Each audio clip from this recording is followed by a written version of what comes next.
Have you ever been walking down the street, maybe just running errands, and felt that familiar, dreaded pain in your feet? That sharp pinch from a too tight shoe, or the dull ache from a sole that offers no support? It's a universal modern annoyance, a small daily misery that we've all learned to endure.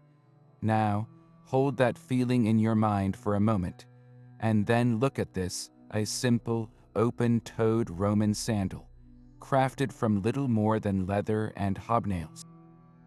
It seems almost too basic, almost primitive next to our advanced athletic sneakers and cushioned boots.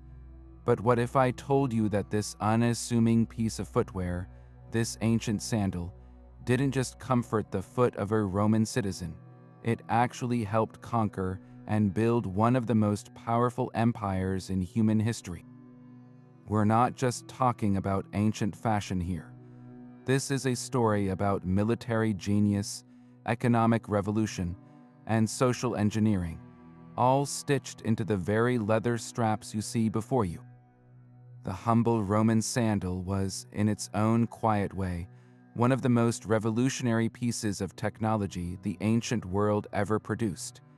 It was a tool that marched armies across continents, connected a sprawling economy, and broadcast a powerful message about who was Roman and who was not. So, how could something so simple be so profoundly impactful? What were the hidden secrets built into its design that gave the Romans such a staggering advantage? In this journey, we're going to uncover those secrets, piece by piece. We'll walk in the footsteps of Roman legions, traverse the stone roads of a vast empire, and see how a single, well-designed sandal became a foundational pillar of a civilization that shaped our world. Get ready to see history from the ground up, because the story of the Roman sandal is far more epic and far more fascinating than you ever imagine.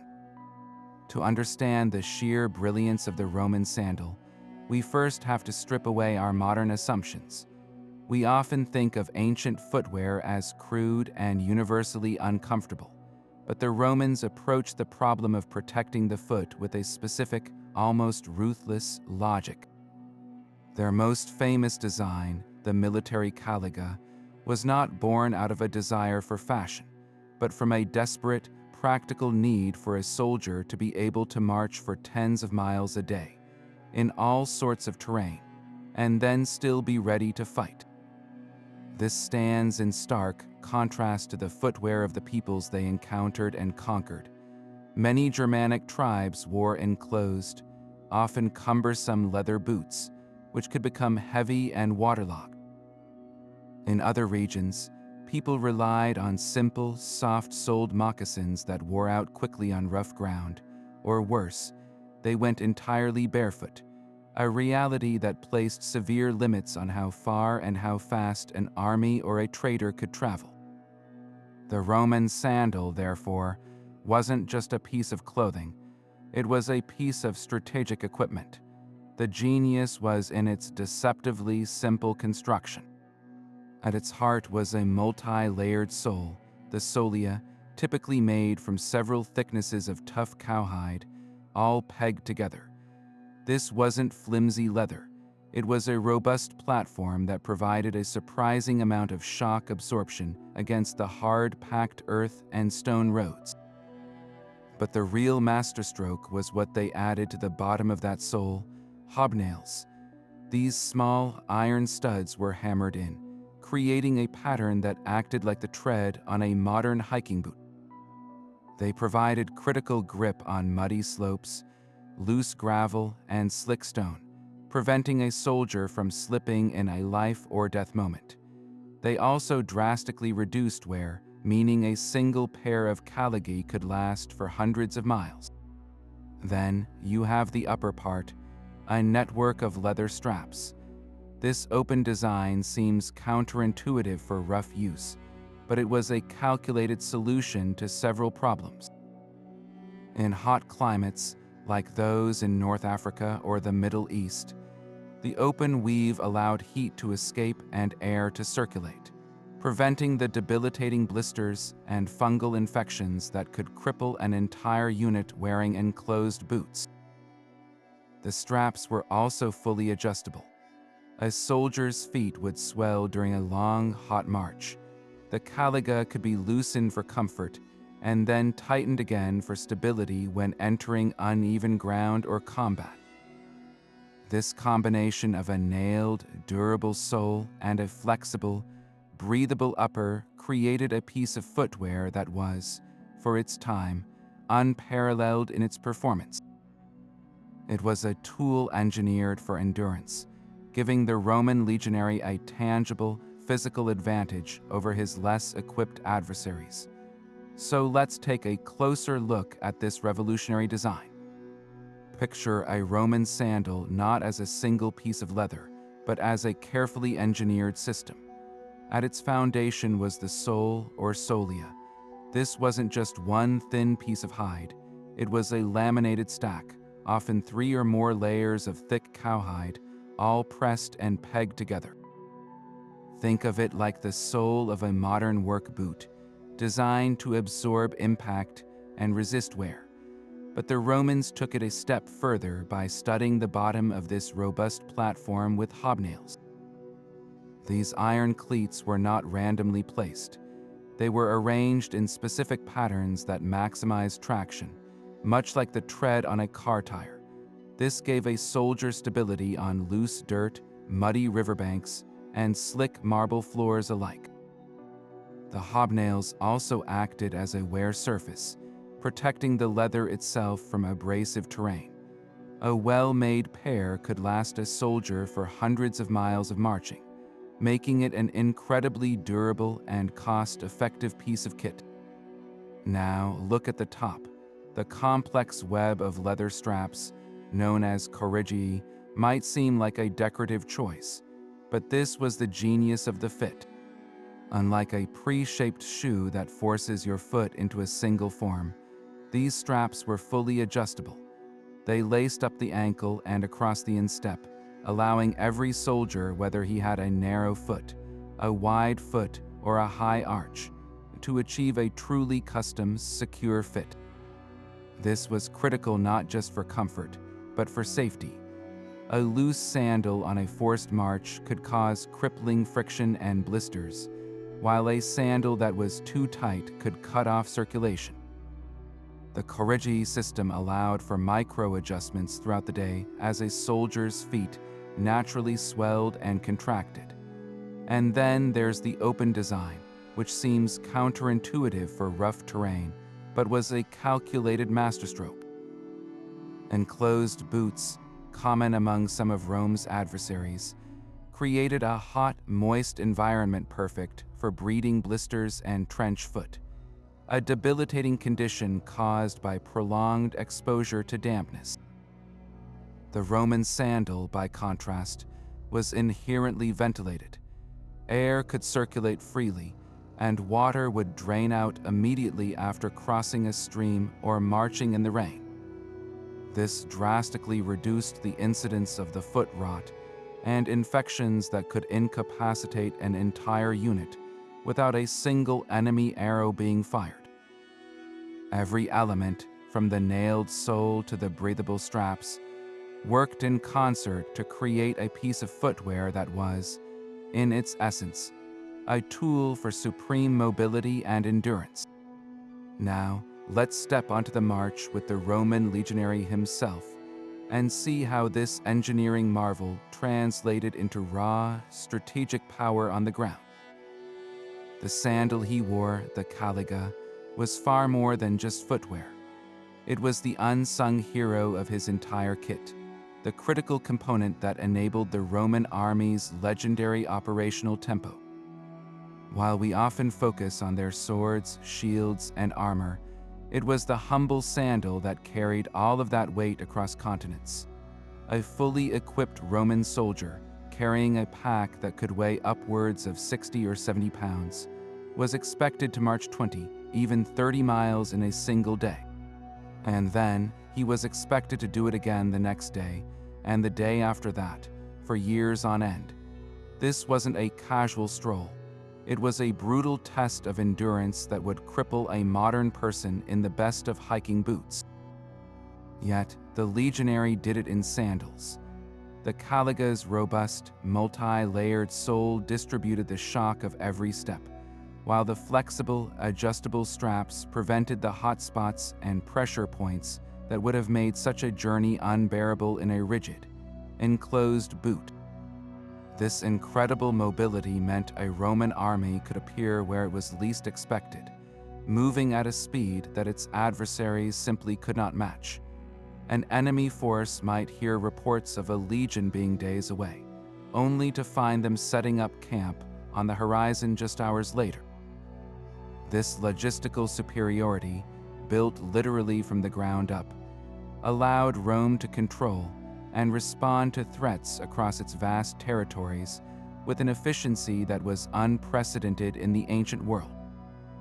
Beyond the pure physical endurance, the Caliga also created a powerful psychological weapon: sound. Picture a cobbled Roman street or a dusty battlefield path. Now imagine the approach of a century, 80 men marching in disciplined step. The synchronized clatter of hundreds of iron hobnails striking stone or hard-packed earth created a relentless metallic rhythm. It was a sound that announced Roman authority and order long before the soldiers themselves came into view. For subject populations in conquered territories, that rhythmic pounding was the audible signature of Roman power, a constant reminder of who was in control. For enemies on the battlefield, that same sound was a terrifying portent of the disciplined, unstoppable machine that was about to engage them. This auditory intimidation, this drumbeat of empire, was an accidental byproduct of a practical design feature, yet it became an integral part of the Roman military's psychological dominance. It unified the legionaries as they marched, turning the noise of their footsteps into a symbol of collective strength and relentless advance. When you compare this to the footwear of the peoples Rome often fought against, the strategic advantage becomes starkly clear. Many Celtic and Germanic warriors fought in their own territories, often in soft, enclosed leather boots or simple animal skin wrappings. In wet conditions, these boots would become waterlogged, heavy, and slow to dry, leading to the rapid onset of trench foot and other debilitating infections. In contrast, the Roman soldier could ford a stream and have his feet dry and comfortable within minutes of reaching the other side. His sandals were self-draining and breathable. Other cultures, like some in the eastern deserts, might have worn open sandals, but without the reinforced hobnailed sole, their footwear offered little protection on long marches and wore out quickly. The Caliga provided a perfect balance of protection, durability, and environmental adaptability that was unique. It was a piece of gear that worked as effectively in the damp forests of Germania as it did on the sun-baked hills of Judea or the paved roads of Italy. This universal utility meant that no matter where the legions were sent, their most fundamental tool for movement, their footwear, never became a liability. It was a consistent, reliable asset that gave every common soldier, from recruit to veteran, the confidence that his feet would carry him wherever the empire needed him to go, securing his place as the most mobile and effective infantryman the world had yet seen. But this kind of strategic advantage on the march didn't just materialize out of thin air. It required a supply chain of almost unimaginable scale and efficiency for the ancient world. To keep hundreds of thousands of soldiers shod across an empire that stretched from Britain to the Sahara, the Romans didn't just buy sandals from local cobblers. They engineered the world's first truly integrated military-industrial complex, and the sandal was one of its most critical, mass-produced components. This system was centered around the fabrica. These weren't just workshops. They were highly organized, state-run production facilities located right inside the legionary fortresses themselves. Imagine a scene of controlled chaos. Rows of skilled craftsmen, leatherworkers, blacksmiths, and cobblers, all working in concert, their efforts dedicated to a single goal, outfitting the legion. In a large fortress, a fabrica could be a vast hall, echoing with the tapping of hammers on hobnails and the scent of tanned leather. Here, the production of the caliga was broken down into specialized tasks. One group would be cutting the thick cowhide soles into standardized patterns. Another would be forging the thousands of iron hobnails required every single day. Yet another team would be soaking, shaping, and stitching the intricate leather straps. This wasn't craft, it was early mass production, creating a level of standardization and volume that was simply unheard of elsewhere. The economic ripple effects of this system were enormous. To keep the fabrica humming, the Roman state needed to secure a constant, colossal flow of raw materials. This created entire industries dedicated to feeding the military machine. Think about the leather alone. Supplying just one legion with sandals required the hides of thousands of cattle every year. This demand spurred a vast network of ranches, tanneries, and traders stretching across the empire, turning leather into a strategic commodity. Then there was the iron. A single sandal might use 24 or more hobnails. Multiply that by the tens of thousands of soldiers, and then factor in that these nails wore down and needed constant replacement. The demand for iron was so immense that it drove Roman expansion into regions rich in ore, and it turned blacksmithing into one of the most essential and common trades in the empire. This wasn't just about footwear. It was about creating a self-sustaining economic engine where the need for a soldier's sandals supported ranchers, miners, smelters, tanners, and artisans, binding the provincial economies directly to the financial and military might of Rome. This logistical genius had a profound impact on the very structure of the empire, because it was so inefficient to transport finished goods over long distances. The Romans established fabrica workshops in nearly every major military zone.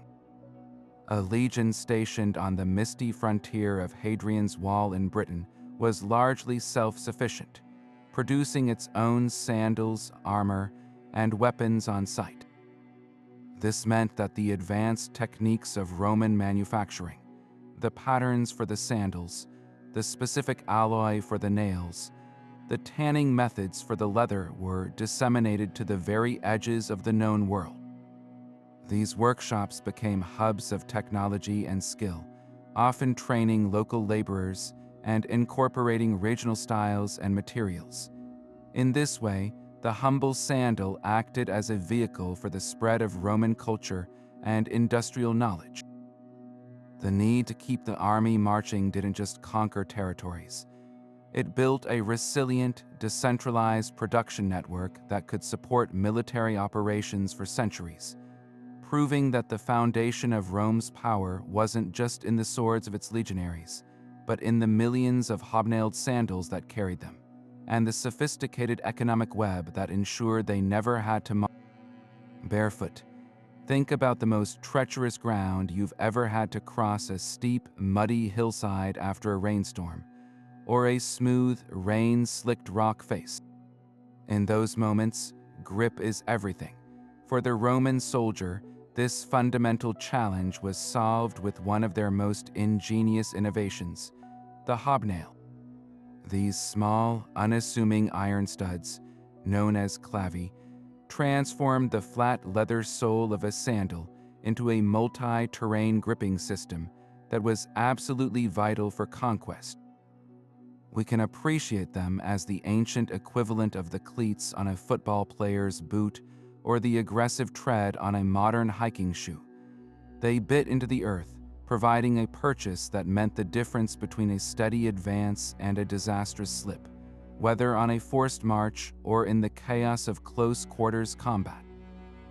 The functionality was brilliantly straightforward. A typical sandal sole might have anywhere from 24 to over 100 of these nails, and they were not hammered in at random. Roman cobblers arranged them in distinct, thoughtful patterns. Some were set in concentric circles, others in grids or zigzag lines. These designs weren't merely decorative, they were engineered to distribute weight evenly and to create multiple gripping edges from every angle. On loose gravel, the pattern prevented the foot from sliding sideways. When scaling a muddy embankment, the forward-facing nails at the toe would dig in, allowing a soldier to pull himself upward. Even on wet, smooth stone, the kind used to pave Roman forums or enemy city streets, the small points of metal provided a critical level of traction that a smooth leather sole simply could not offer. This gave the legionary a profound confidence in his footing, a confidence that allowed him to maintain formation and fight effectively on almost any surface the empire could throw at him. Beyond pure utility, these hobnails also served a secondary, more subtle purpose. They were a source of unit identity. While we don't have exhaustive records of a standardized hobnail code, archaeological finds from different legionary fortresses show distinct and recurring patterns. It is highly plausible that a legion stationed in Germania, for instance, might have its workshop use a specific arrangement, perhaps a double ring pattern around the perimeter, while a legion in Syria might favor a dense grid. For the soldiers themselves, glancing down at their own feet or those of a comrade, these patterns could have been as recognizable as a modern unit's shoulder patch or beret. In the vast, impersonal machine of the Roman army, where a soldier was one among tens of thousands, this small detail on his footwear could foster a powerful sense of belonging and pride.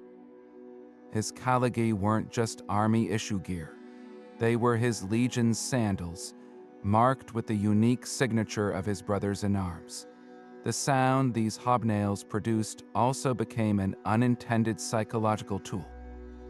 The rhythmic, metallic clatter of a century on the march was a noise that preceded the legions, a percussive announcement of Roman order and discipline. But in the heat of battle, that sound transformed. It became a chaotic, terrifying scrape and clink as soldiers shifted their footing, braced for impact, and advanced. For an enemy who likely wore soft-soled shoes or simple boots, the auditory assault of thousands of iron nails scraping against stone and earth added a layer of metallic dread to the visual horror of the Roman advance. It was the sound of something hard, unyielding, and technologically superior bearing down on them. From providing the literal grip needed to scale a fortress wall to fostering the esprit de corps that held a unit together, and even contributing to the psychological domination of the battlefield, the humble hobnail was a microcosm of Roman military genius, a small piece of iron that played an outsized role in building an empire. While the caliga was conquering the known world for the legions, its design principles were marching with equal purpose into the heart of civilian life, transforming the very streets of Rome and its provinces. The transition from a purely military tool to a ubiquitous piece of civilian attire was a natural evolution. Veterans, having spent decades marching in their trusty caligae, returned home and brought their practical footwear preferences with them. They knew the unparalleled comfort and durability of the design, and this created a ready-made market for cobblers to adapt the military sandal for everyday wear. The result was an explosion of styles, each tailored to the specific needs, gender, and most importantly, the social standing of the wearer. For the average Roman man, a shopkeeper, a craftsman, or a farmer, the everyday sandal was the solia. This was the direct civilian descendant of the military caliga, but often simpler. It typically featured a sturdy leather sole, sometimes still hobnailed for durability if the wearer did a lot of walking on rough ground, and was held on by a basic strap system between the toes and around the ankle. It was the ancient equivalent of a reliable work boot or a comfortable sneaker, functional, affordable, and built to last. A carpenter in his workshop or a merchant behind his counter might wear these all day, appreciating the same breathability and support that served the legionary so well.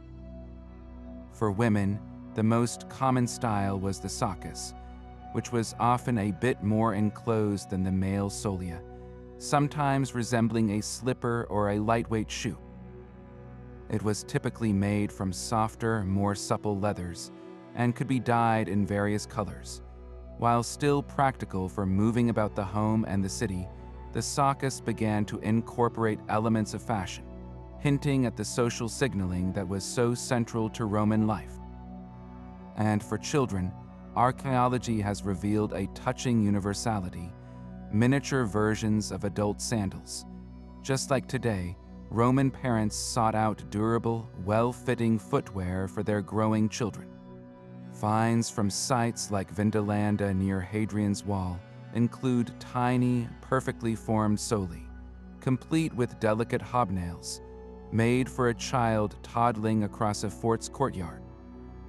This illustrates a beautiful and very human continuity: the desire to provide the best practical protection for one's family, from the soldier on the frontier to the child learning to walk. But in a society as acutely status-conscious as Rome, footwear was never just about practicality. It was a walking billboard of one's place in the world. The quality of the leather, the intricacy of the stitching, the presence of ornamentation, and even the color acted as a precise social code. At the very bottom of the social ladder, a slave might have no footwear at all, or be given a simple, crudely cut piece of leather tied to the foot with thongs, a stark reminder of their subhuman status in the eyes of the law. The common citizen's solia was functional but plain. Contrast this with the sandal of a senator or a wealthy patrician.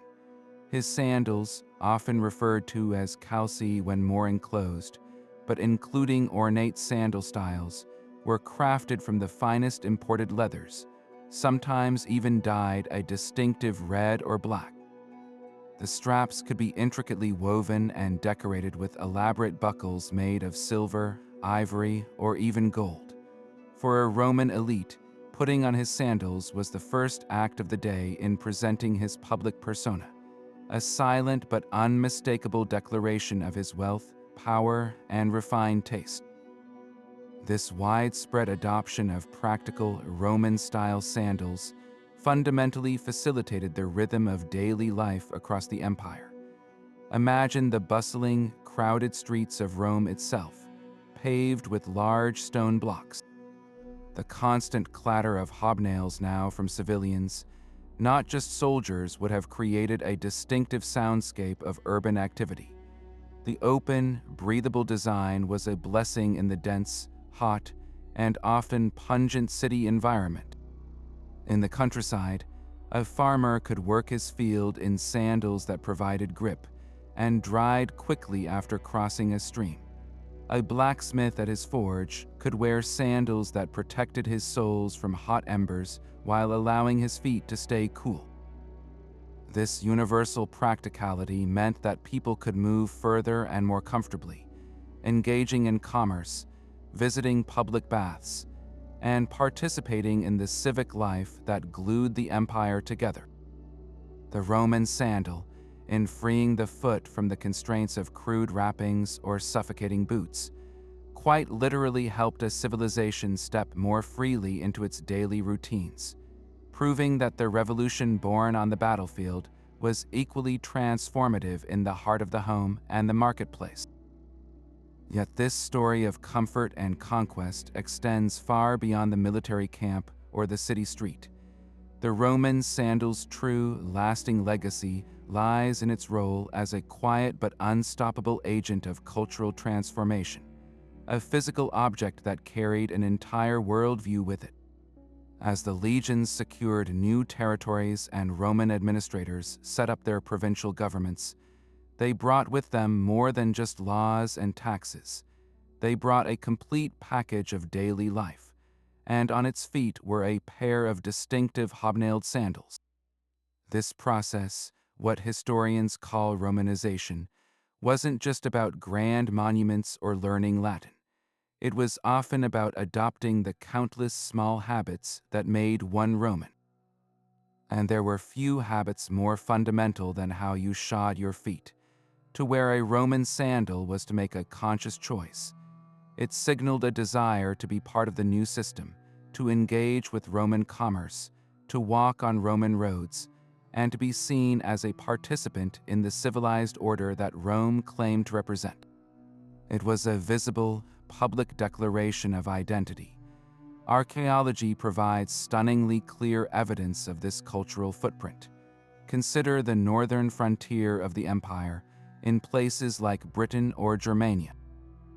Before the Romans arrived, the local populations, such as the Celts or Germanic tribes, typically wore enclosed leather boots or simple foot wrappings made from animal pelts, practical for their climate and lifestyles, but entirely different in form and function from the Mediterranean sandal. Yet, within a generation or two of Roman occupation, the material record shifts dramatically. At a site like Vindolanda, the famous Roman fort just south of Hadrian's Wall in northern England, archaeologists have pulled hundreds of leather sandals from the damp, preserving soil. What's remarkable is that these aren't just the sandals of Italian-born legionaries. We find them in the adjacent civilian settlements, worn by local Britons who were interacting with the fort. They are adopting the Roman style, not because a law demanded it, but because it was advantageous. To do business with the Romans, to work for them, or to simply move comfortably along their new stone-paved roads, it made sense to wear the footwear that was designed for that environment. The sandal became a passport into the economic and social networks of the empire. But this adoption was rarely a simple case of one culture replacing another. Instead, we see a fascinating process of adaptation and hybridity. A local chieftain in Gaul might embrace the Roman sandal as a symbol of his new, elevated status within the imperial framework, pairing it perhaps with traditional trousers, creating a unique fusion of local and Roman identity. Or a local cobbler, seeing the demand, might begin producing sandals for the Roman market, but using local decorative motifs or slightly altering the strap style to suit regional tastes. In this way, the sandal wasn't just a one-way imposition of Roman culture. It became a medium of conversation. The native populations weren't just passive recipients. They were active participants, taking a Roman object and making it their own, weaving it into the fabric of their existing lives. This subtle negotiation of identity, played out on the very feet of millions of people, is one of the most profound testaments to the complex, lived reality of the Roman Empire. Ultimately, the spread of the Roman sandal represents the empire's most powerful and enduring form of control, the soft power of a perceived superior lifestyle. While the legions provided the initial coercive force, it was the allure of Roman comforts, the efficient roads, the public baths, the structured cities, and the practical, durable footwear that often secured long-term allegiance. Choosing to wear a Roman sandal was a small, personal decision, but it was also a step into a vast, interconnected world. It meant your feet were prepared to walk the same way a Roman did, on the same roads, toward the same centers of power and commerce. This everyday object, so often overlooked, was in fact a cornerstone of imperial identity, a tool of assimilation that helped bind a dizzyingly diverse collection of peoples into a single, if loosely defined, civilization. The empire was built by the sword, but it was walked into being, one hobnailed step at a time, by the sandal. This insatiable, empire-wide appetite for sandals did far more than just protect feet. It ignited an economic revolution that fundamentally reshaped the landscape of the ancient world. To truly grasp the scale, just picture the staggering numbers involved. At its peak, the Roman military alone numbered over 300,000 legionaries and auxiliaries. Each one required a new pair of caligae roughly every 6 months to a year, given the incredible wear and tear of constant marching. That means the army was consuming, at a conservative estimate, well over 500,000 pairs of sandals annually. And this doesn't even account for the civilian population, from senators to slaves, who also needed footwear. To meet this colossal demand, Rome couldn't rely on small-scale artisans working in isolation. It had to build the ancient world's first truly industrial-scale supply chain. And at the absolute heart of that chain was leather. The entire process began not in a workshop, but in the fields. Supplying the military and civilian markets required the hides of millions of animals.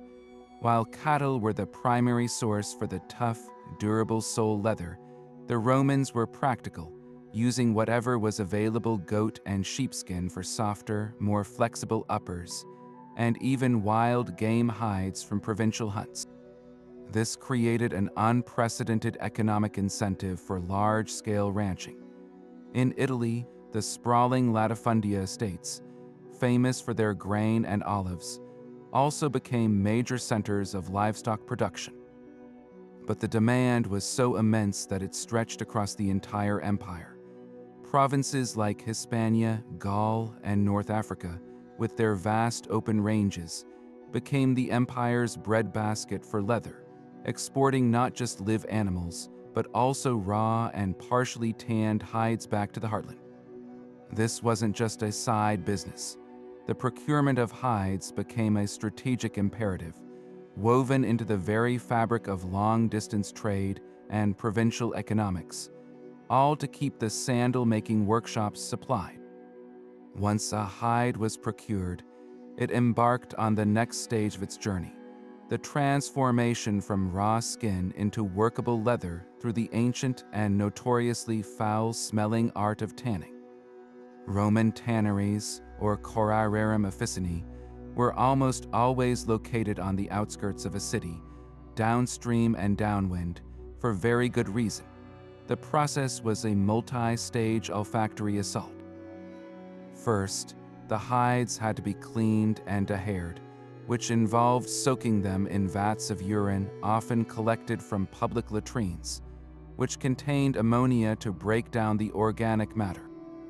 After scraping away the hair and flesh, the actual tanning began. The most common method used tannin-rich materials like oak gallnuts or bark. Hides were submerged for months in massive, reeking pits filled with a stew of water and these organic tannins, which preserved the leather and made it resistant to rot and water. The final product was a testament to Roman practicality. But the journey to get there was so unpleasant that tanners formed their own distinct social class, often looked down upon by city dwellers, but utterly essential to the functioning of the state. Their workshops were the stinking, vital engines that powered the empire's mobility. With the tanned leather ready, it then moved into the hands of the craftsmen who gave it its final form, the suitors or sandal makers. These weren't just solitary cobblers fixing worn-out soles. In any major Roman city, they were organized into powerful professional guilds, known as collegia. These guilds regulated standards, set prices, trained apprentices, and provided a social safety net for their members. A master suitor in a bustling commercial hub like Ostia or Lyon wasn't just a craftsman. He was a businessman managing a complex operation. His workshop would have specialists, one worker cutting sole patterns from the thickest hides, another carving the intricate straps from softer leather, and an apprentice hammering in hundreds of hobnails according to the preferred pattern. This level of specialization allowed for remarkable efficiency and volume. The guild system also meant that the knowledge of sandal making the specific patterns for a military caliga versus a lady's soccus was preserved and passed down through generations, creating a continuous thread of technical expertise that spanned the empire. The economic impact of this sandal-driven industry rippled outwards in surprising ways. Consider the blacksmiths. The sheer volume of iron hobnails required was astronomical. A single sandal used several dozen nails, and with millions of pairs in circulation, the demand for small, standardized iron studs was constant. This supported countless local forges and drove innovation in smelting and metalworking. Then there were the tool makers producing the specialized awls, needles, and knives for the suitors. The merchants who transported the finished sandals along Roman roads and sea lanes to distant markets. Even the papyrus makers and wax tablet producers benefited, as the guilds and military fabrica needed to keep records of orders, inventories, and shipments. What started with the simple need to protect a soldier's foot had blossomed into a complex economic ecosystem, employing thousands of people from every level of society, from the rancher on a distant province to the guild master in the capital. It was a powerful demonstration of how a single, well-designed product could become the linchpin for entire networks of commerce and specialized labor, proving that the foundation of Roman power was as much about economic organization as it was about military discipline. In a society as deeply visual and status-obsessed as ancient Rome, even the ground beneath your feet became a stage for social performance. For the elites of Rome, the senators, the wealthy patricians, the equestrian's footwear was never merely about protection or comfort. It was a meticulously crafted piece of heraldry, a non-verbal declaration of power, refinement, and their unassailable place at the very top of the social pyramid. While the common citizen wore a sturdy, plain solia, and the soldier his purely functional caliga, the upper classes indulged in sandals that were works of art. These were crafted from the most exclusive materials imaginable: supple leather from unborn calves, imported dyed kidskin from Phoenicia, or even the delicate hide of exotic animals. The most sought-after color was a deep, rich red, derived from the expensive Tyrian purple dye, a hue so associated with power that it was legally restricted for use by the highest echelons of society. To see a man in red sandals was to know instantly that you were in the presence of someone of immense importance, likely a senator or magistrate, his status broadcast with every step he took. The ornamentation on these elite sandals was where the true extravagance lay. Precious metals were woven directly into their design. Thin sheets of gold or silver were meticulously tooled into the leather straps, which themselves might be embossed with intricate patterns of laurel leaves, mythological beasts, or geometric designs. Jewels were not uncommon. Small pearls, emeralds, or carnelians were often set into the buckles or at the intersections of the straps, catching the light as the wearer walked through the forum. For women of high status, the embellishment could be even more elaborate. A matron's soccus might feature delicate gold thread embroidery, or her sandal straps could be woven from multiple colors of leather, creating a vibrant, mosaic-like effect. The buckles themselves, known as fibulae, were often elaborate brooches made of ivory, silver, or gold, functioning as both a fastener and a piece of statement jewelry. This was fashion as power, a constant, quiet competition played out in the details of one's footwear, signaling not just wealth, but taste, education, and connections. Contrast this with the footwear of the vast majority of Romans, the shopkeepers, the farmers, the laborers. Their sandals were tools, pure and simple. Made from the thickest, most durable cowhide, their soli were designed for one thing: to last. There were no dyes. The leather was left in its natural brownish tone. There was no decorative tooling or precious metal. Any additional elements were purely functional, like iron hobnails hammered into the sole to reduce wear on the unforgiving stone pavements. The straps were cut for strength and adjustability, not for aesthetics. For the poorest free citizens and for many slaves, the situation was even more stark.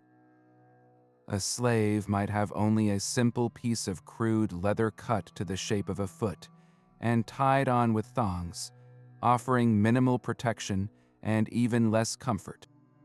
In some cases, slaves were forced to go entirely barefoot, a visible and humiliating marker of their subhuman legal status. In the stratified world of Rome, you could quite literally rate a person's entire social and economic standing from the ground up, with the condition and quality of their sandals providing an immediate, unspoken resume. This deliberate display was a critical part of the Roman public persona. In a culture where daily life involved constant social interaction in the baths, the forum, and at banquets, how you presented yourself was a form of currency.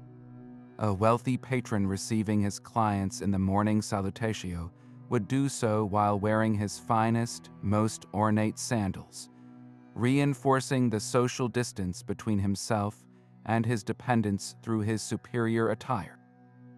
When a senator rose to speak in the curia, his distinctive red or black calce marked him as a member of the governing class before he even uttered a word. Even at a private dinner party, reclining on a couch, a nobleman's expensive sandals, left neatly by the dining couch, would be a subtle but clear reminder to his guests of his hostly status and generosity. Footwear was therefore integral to the theater of daily life. It was part of the uniform of power, an essential component in the careful choreography of social hierarchy that every Roman understood and participated in from the moment they got dressed each morning. But having explored the grand sweep of history, from the roar of the battlefield to the quiet hum of the workshop, it's time to focus on the most personal level of this revolution, the human foot itself. Beneath the leather and iron, the Roman sandal embodied a surprisingly sophisticated understanding of biomechanics, engineering support in a way that modern podiatry is only now fully appreciating. They achieved this not by cushioning the foot into submission, but by working with its natural design. At the heart of this was the intricate web of straps. This wasn't a random crisscross. It was a carefully designed suspension system. Think of a modern hiking backpack, where the weight isn't carried just on your shoulders, but is distributed across your hips and back through a network of adjustable straps. The Roman sandal operated on the same principle. The primary straps anchored at the ankle, pulling the foot securely back into the heel cup of the sole. Then, secondary straps laced across the instep and often between the toes, creating multiple points of contact. This network effectively cradled the foot, spreading the immense pressure of a soldier's march, or a citizen's long day evenly across the entire structure, rather than concentrating it on the heel or ball. This prevented localized hotspots, reduced the risk of stress fractures, and minimized the friction that causes debilitating blisters. It was a holistic approach to load bearing that many of our own modern shoes, with their rigid, pre-molded shapes, fail to replicate. This intelligent distribution of pressure stands in stark contrast to a common problem with many contemporary shoes. Modern footwear often creates what's known as a pressure prison, forcing the foot into a fixed, unnatural shape. A standard sneaker or dress shoe typically has a narrow toe box that cramps the toes together, a rigid arch support that can weaken the foot's own muscular structure over time, and a thick, cushioned heel that encourages a hard heel strike gait. The Romans avoided all of these pitfalls. Their open toe design was the ultimate wide toe box, allowing the toes to splay naturally with each step. This splay is crucial for balance, stability, and for absorbing the shock of impact, a function our own feet are perfectly designed to perform if given the chance. Without a built-up heel, the Roman walker would have naturally landed with a softer, more mid-foot or forefoot strike, engaging the calf muscles and the arch more effectively and transmitting less jarring force up through the knees and spine. They were, in essence, practicing a form of what we now call natural or minimalist movement, centuries before it became a modern fitness trend. This leads to the second, perhaps even more profound, benefit of the open design. It allowed the foot to function as a dynamic, strengthening organ. Enclosed in a modern shoe, the complex network of muscles, tendons, and ligaments in our feet and ankles largely goes to sleep. The shoe does the work of stabilizing us, so those muscles don't have to. Over a lifetime, this can lead to weakened arches, fallen arches, and a general loss of foot strength and proprioception, our brain's sense of where our body is in space. The Roman sandal, by contrast, was a training device. Because it was open and flexible, it required the wearer's own foot muscles to constantly make micro-adjustments to maintain stability on uneven ground. Walking on a Roman road with its irregular stones, or on a dirt path required active engagement from the ankles and the intrinsic muscles of the foot. This constant, low-level workout built incredibly strong, resilient feet. A Roman legionary didn't need orthotic inserts because his own strengthened arch was his primary shock absorber. His feet were tools, hardened and capable from a lifetime of use in footwear that empowered rather than imprisoned them. We can see the legacy of this ancient wisdom in some of the most innovative footwear companies today. The entire barefoot shoe movement, with its ultra-flexible soles, wide toe boxes, and zero heel drop, is essentially a high-tech rediscovery of the Roman sandal's core principles. Brands are now spending millions on research to create shoes that let the foot move naturally, exactly as Roman cobblers did through simple, pragmatic design. Even modern athletic sandals, used for hiking and water sports, are direct descendants, using adjustable strap systems to secure the foot without constricting it. The Romans arrived at this brilliance not through clinical studies, but through brutal trial and error on the march. They understood that a comfortable, strong-footed soldier was an effective soldier, and a population with healthy feet was a mobile, productive one.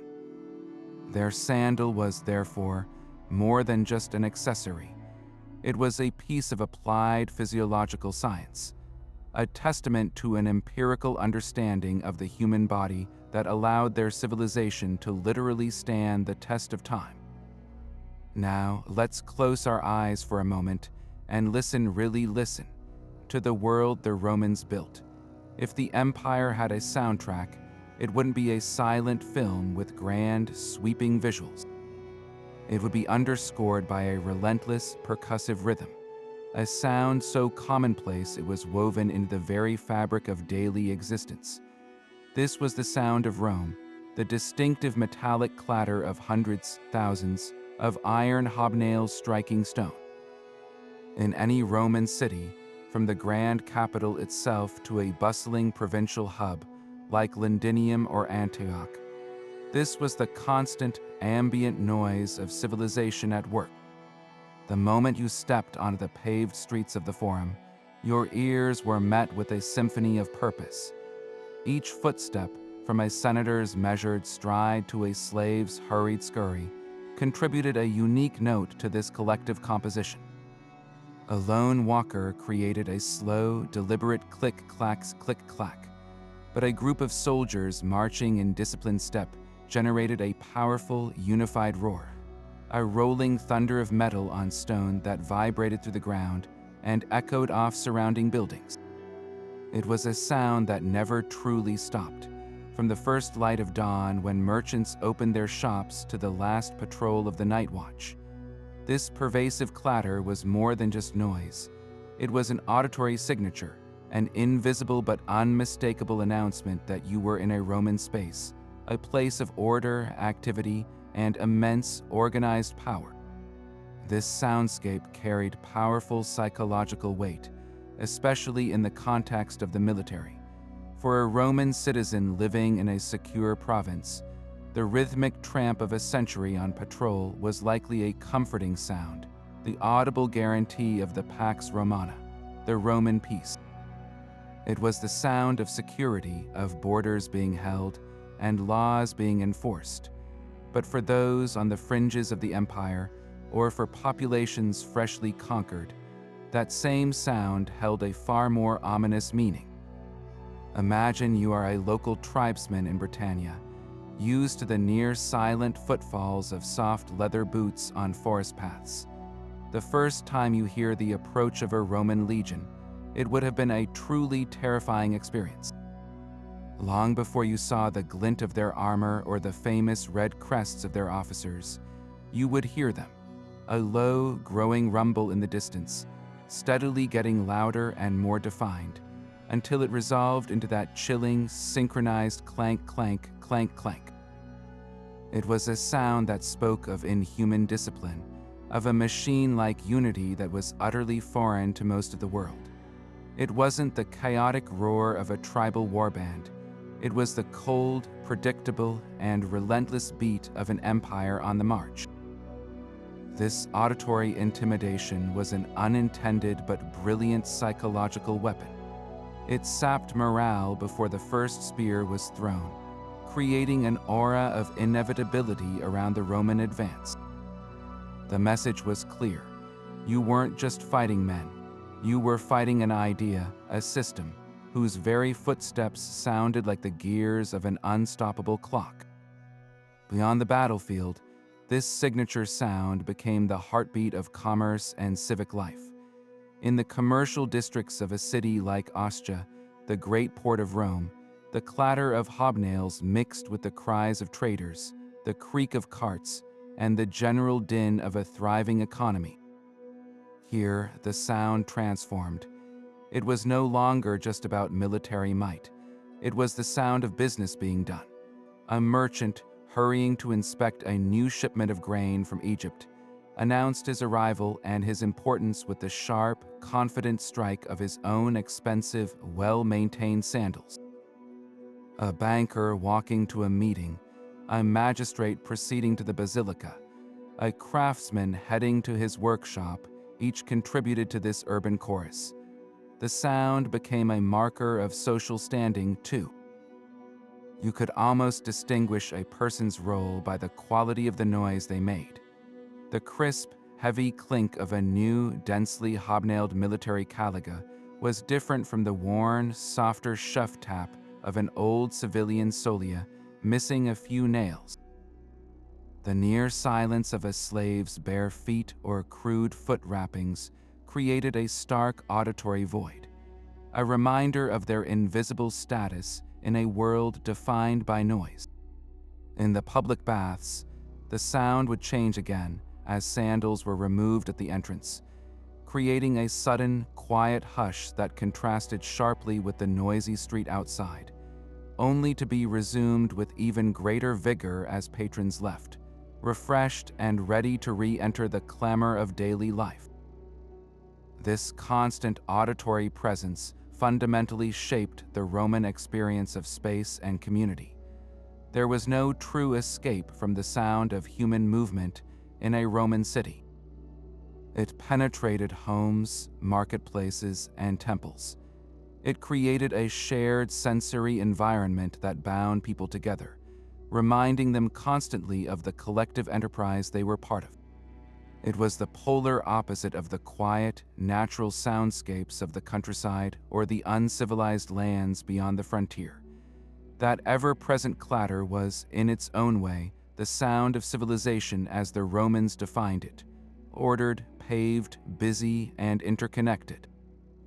When a Roman traveler found himself in a remote village without paved roads, the silence must have felt deafening, even unsettling. The familiar soundtrack of his world was gone, replaced by a quiet that spoke of isolation and a lack of Roman order. The sound of hobnails on stone was so deeply ingrained that its absence was as notable as its presence. It was a sensory anchor, a grounding noise that confirmed one's place in the world. To be within earshot of that distinctive clatter was to be within the sphere of Roman influence, to be part of the machine, to be home. It was a sound that built an atmosphere not just of power, but of profound, tangible belonging. So deeply woven was the sandal into the fabric of daily life that its significance extended far beyond the physical, reaching into the solemn and formal realms of law and social ritual.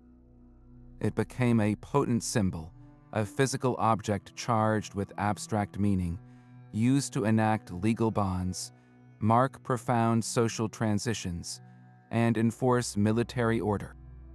One of the most powerful examples of this symbolism lies in the complex process of freeing a slave, an act known as manumission. In one formal method, the master would take his slave before a magistrate and, in a carefully choreographed legal performance, not only declare the slave free, but also strike him lightly with a ceremonial rod called a vindicta. But the ritual didn't end there. In a deeply symbolic gesture, the master would then present the former slave with a pair of sandals. This was not a practical gift of footwear. It was a multifaceted legal and social pronouncement. In a society where going barefoot was a stark marker of servile status, the act of giving sandals was a public declaration that the individual now had the right to walk the earth as a free person, to move about the city on their own volition, protected and shod like any other citizen. Furthermore, the sandal itself represented a form of capital, a basic necessity for a person starting a new life. Without proper footwear, one could not easily engage in commerce, travel to seek work, or present oneself with dignity in public spaces. The sandal, therefore, was the key that unlocked the practical realities of freedom, transforming the abstract legal status into a tangible, functional new beginning. This legal symbolism also found powerful expression in the military, where the caliga was far more than just equipment. It was a powerful marker of identity and a tool of discipline. To be called to the sandal, or ad caligam, was a phrase that signified the enlistment of a common soldier, distinguishing him from the elite cavalrymen or officers who wore different, more enclosed boots called calci. The caliga was the great social leveler of the legions. Whether you were a farmer's son from Italy or an auxiliary recruit from Gaul, once you laced up those identical hobnailed soles, you were first and foremost a Roman soldier, bound by the same harsh code of military law. And that code used the sandal itself as an instrument of justice. One of the most feared and brutal punishments in the Roman army was known as fustuarium, a beating to death with clubs or rods, often for crimes like desertion or falling asleep on watch. The condemned man would be stripped of his military belt, his sword, and most significantly, his caligi. This removal of his sandals was a profound act of symbolic dismantling. It stripped him not just of his equipment, but of his very identity as a legionary. He was no longer a soldier being punished. He was an outcast, a man without a unit, forced to meet his end barefoot and defenseless, utterly severed from the institution whose laws he had broken. His hobnailed companions, still shod, would then carry out the sentence, their own sandals standing in stark, horrifying contrast to his bare and vulnerable feet. The sandals' role in legal formalities extended into the world of property and commerce as well. We see echoes of this in broader ancient traditions, like those mentioned in the Hebrew Book of Ruth, where the transfer of a sandal validated the redemption of property. While the Roman evidence is more circumstantial, the principle of the sandal representing a claim to the earth upon which one walks is a powerful and universal concept. In a Roman context, it is easy to imagine how the act of stepping onto a piece of land while wearing one's sandals could be part of a formal ceremony of possession or sale, a physical enactment of taking ownership. The sandal was the interface between the citizen and the ground, and by extension, between the citizen and his property. This symbolic connection between footwear and legal authority is further reinforced by the attire of the Roman emperor himself. While common soldiers wore the caliga, the supreme commander, the imperator, was often depicted in statues and reliefs wearing the calceus patricius, the elaborate, enclosed shoe of the highest aristocratic class. This was a deliberate sartorial choice that communicated his constitutional role as a statesman and a member of the senatorial order, distinct from the common military rank and file. His footwear was a continuous, silent reminder that his authority was rooted in civil law and ancient tradition, even as he commanded the sandal-clad legions. Ultimately, the journey of the Roman sandal is one of astonishing transformation. It began as a simple, pragmatic solution to the problem of moving an army across vast distances, an engineering marvel in leather and iron. But as it marched, it accumulated layers of meaning that cemented its place as a cornerstone of Roman civilization. It was an economic driver, fueling industries from ranching to metalworking. It was a social signifier, instantly communicating everything from one's wealth to one's freedom. It was a cultural unifier, spreading a common style and a common way of walking across 3 continents. And as we've just seen, it was a legal and ritual object, capable of bestowing freedom, enforcing military law, and validating ownership. The sandal was all of these things at once. It reminds us that history is not just made of grand speeches and epic battles, but of the everyday objects that shape human experience at the most fundamental level.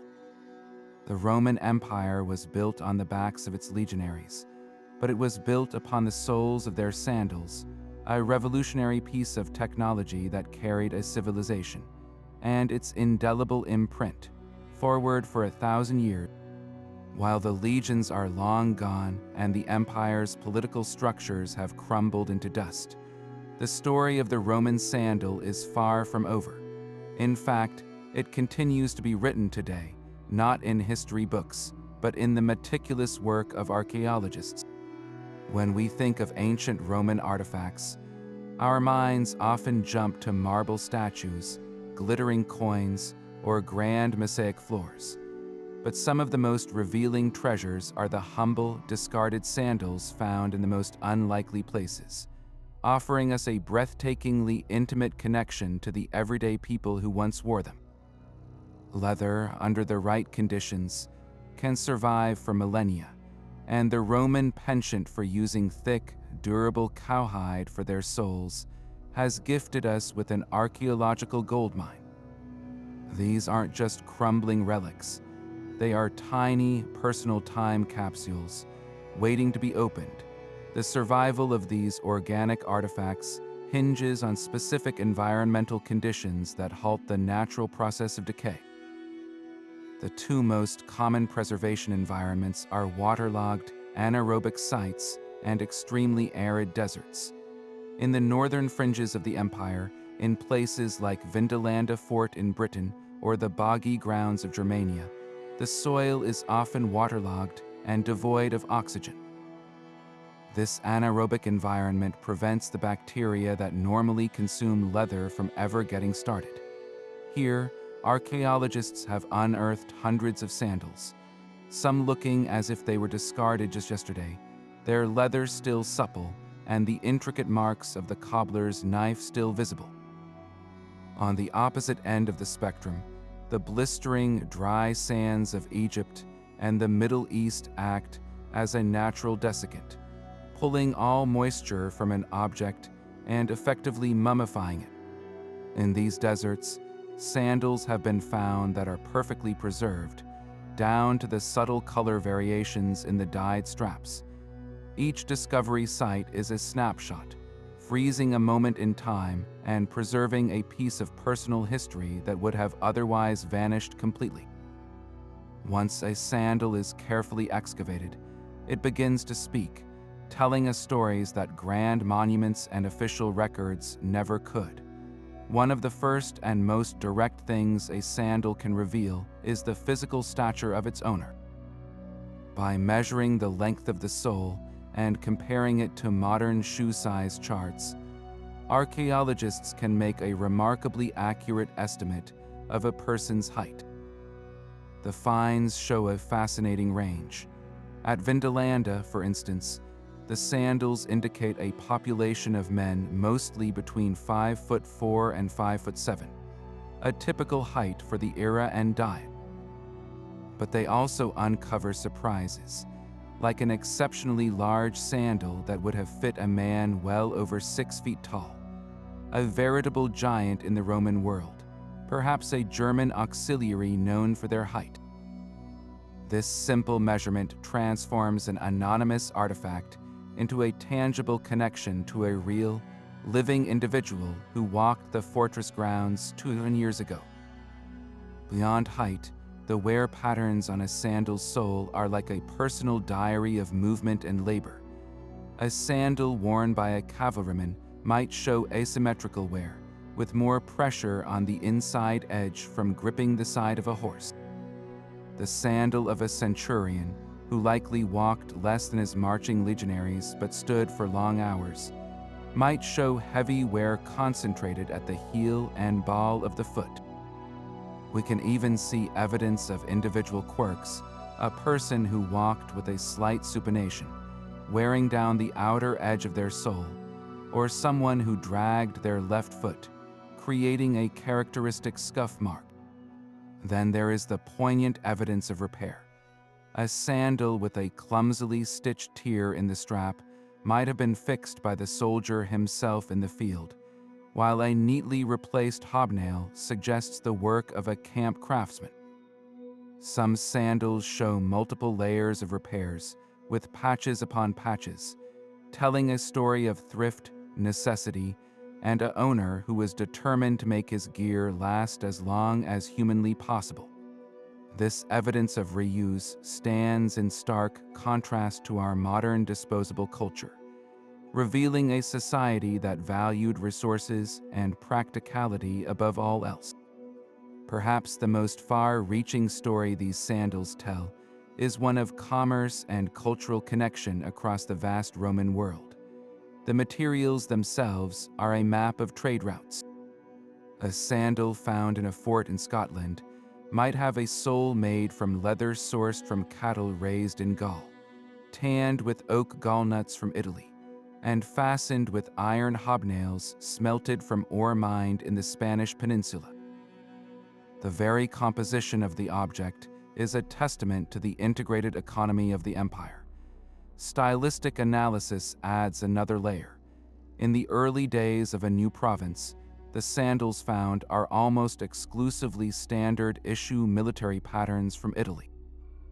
But as time goes on and local workshops spring up to supply the army, we begin to see hybrid designs. A sandal found in North Africa might have the classic Roman hobnailed sole, but the strap style might incorporate a local decorative knot or a wider, more protective design for the desert sun. These are not failed copies of Roman originals. They are successful adaptations, showing the dynamic, two-way exchange of culture. The native populations were not just passive recipients of Roman goods. They were active participants, taking a useful technology and making it their own, creating a new provincial Roman identity that was reflected right down at their feet. Each of these leather fragments, carefully brushed clean of 2 millennia of dirt, is a direct message from the past. They connect us not to the abstract idea of the Roman Empire, but to the carpenter who wore down the toe of his sandal while kneeling at his workbench, to the soldier who desperately re-stitched a broken strap before a long march, and to the child who quickly outgrew their tiny hobnailed soles. These objects democratize history, shifting our focus from the halls of power to the ground level where life was truly lived. They remind us that the epic sweep of history was built upon millions of small, personal stories, and that sometimes the most profound truths are not written on parchment or carved in stone, but are waiting to be discovered, imprinted on a simple piece of leather that once carried a person through their world. While the Roman sandal stands as a unique icon of its civilization, its design wasn't born in a vacuum.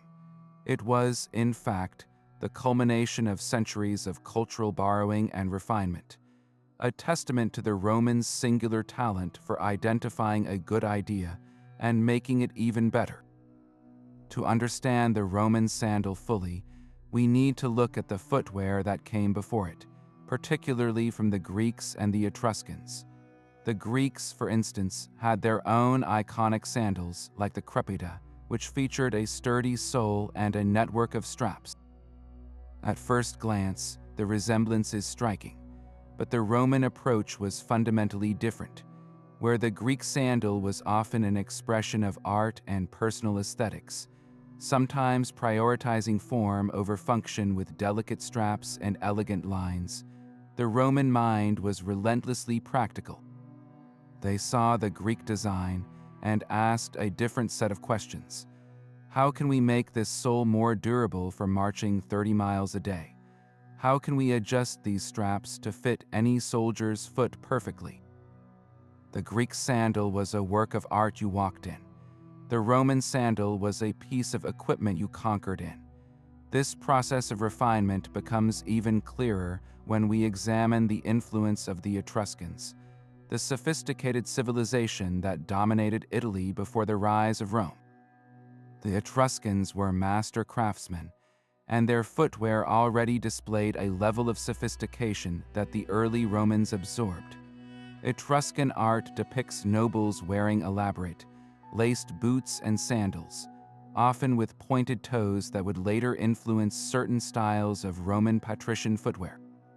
The Romans, however, stripped away the purely decorative elements and focused on the underlying engineering principles. They took the Etruscan understanding of leatherworking and construction and applied it to a mass scale, systematizing what had been an artisan craft. This is the core of the Roman genius. They were not necessarily the most original inventors, but they were the ancient world's greatest engineers and logisticians. They looked at the best ideas from the Greeks, the Etruscans, and other cultures they encountered, and they refined them with a ruthless focus on utility, standardization, and scalability. The sandal that emerged was a hybrid, a product of cultural exchange that was then forged in the crucible of Roman military necessity. Once the classic Roman sandal design was perfected, its journey was far from over. As the empire expanded, swallowing up dozens of distinct cultures from the misty highlands of Scotland to the sun-baked deserts of Syria, The sandal did not simply replace all local footwear. Instead, it engaged in a fascinating two-way dialogue with the peoples of the provinces. The sandal was a tool of Romanization, certainly, but the provinces also left their own mark on it, creating a rich tapestry of regional variations that show a dynamic process of adaptation, not just imposition. In the cold, wet climate of Roman Britain, for example, the classic open sandal faced a challenge it never encountered in the Mediterranean. The local Celtic populations were accustomed to wearing enclosed boots, and for good reason. In response, we see the emergence of hybrid designs. Archaeological finds from northern forts show sandals with the classic hobnailed Roman sole, but with uppers that are significantly more enclosed, sometimes with felt or wool linings stitched inside for insulation. These were not official army issue, but local innovations, practical solutions born from the collision of Roman technology with a harsh, unfamiliar environment. This pattern of adaptation repeats itself across the empire. In North Africa and the eastern provinces, where the sun was intense and the ground was often soft sand, the standard military caliger remained popular for its breathability. However, local craftsmen began producing versions using different materials, perhaps lighter weight leathers, or incorporating local decorative styles into the strapwork. A sandal made in a workshop in Roman Egypt might feature the same functional hobnailed sole, but the straps could be dyed in colors using local pigments or arranged in a pattern that reflected Egyptian tastes. In Gaul, known for its skilled leatherworkers, we find sandals that combine the Roman sole with elements of traditional Celtic shoe design, creating a unique provincial style. These variations tell a powerful story. They show that the native populations were not passively accepting a foreign object. They were actively engaging with it, customizing it to meet their local needs and aesthetic preferences. The Roman sandal, in this light, becomes a medium of cultural conversation. It was a Roman form, but it could express a Gallic or a Syrian or a British identity, proving that the empire was a melting pot of styles, not a monoculture. This global exchange transformed the sandal from a purely Roman object into a truly imperial one. A Roman merchant traveling from one end of the empire to the other would have seen a familiar form, the hobnailed sole, the strapped upper, but rendered in a delightful variety of local flavors. This was the visual and practical reality of the Pax Romana, a shared material culture that allowed for local expression. The sandal facilitated this connectivity. Its practical design made it the ideal footwear for moving along the vast network of Roman roads, connecting disparate cultures in a way that had never been possible before. A Syrian trader could walk into a marketplace in Lyons and see a Gaul wearing a version of the same basic sandal he wore, albeit with local modifications. This created a subtle but powerful sense of shared experience, a common ground, quite literally, upon which the diverse peoples of the empire could meet. The sandal was a humble ambassador, a piece of common technology that fostered a sense of belonging to a larger, interconnected world, demonstrating that the true strength of Rome lay not in erasing other cultures, but in providing a framework within which they could interact and evolve together. Yet even as the hobnailed rhythm of the sandal echoed across centuries, its dominance could not last forever. The world began to change, and with it, the very definition of what it meant to be properly dressed shifted away from the open, confident aesthetic of classical Rome and towards something more enclosed, more guarded. The decline of the Roman sandal wasn't a sudden event, but a slow, centuries-long fade, mirroring the empire's own gradual transformation and fragmentation. This sartorial shift was driven by a powerful confluence of factors: the massive migration and integration of so-called barbarian peoples in the Roman world, profound changes in climate, and a fundamental reorientation of society away from public civic life and toward a more inward-looking, private existence. The sandal, a symbol of Mediterranean practicality and open-air living, began to seem out of place in a colder, more politically unstable, and spiritually introspective Europe. The most visible agent of this change was the influence of the northern peoples whom the Romans had long fought and traded with. Germanic tribes like the Goths, Franks, and Alemanni had for centuries worn practical, enclosed boots, crafted from sturdy leather and often lined with fur. These were not fashion statements, but essential adaptations to the damp, cold climates of Northern Europe. As these groups were gradually absorbed into the Roman military and eventually settled within the empire's borders, their practical attire came with them.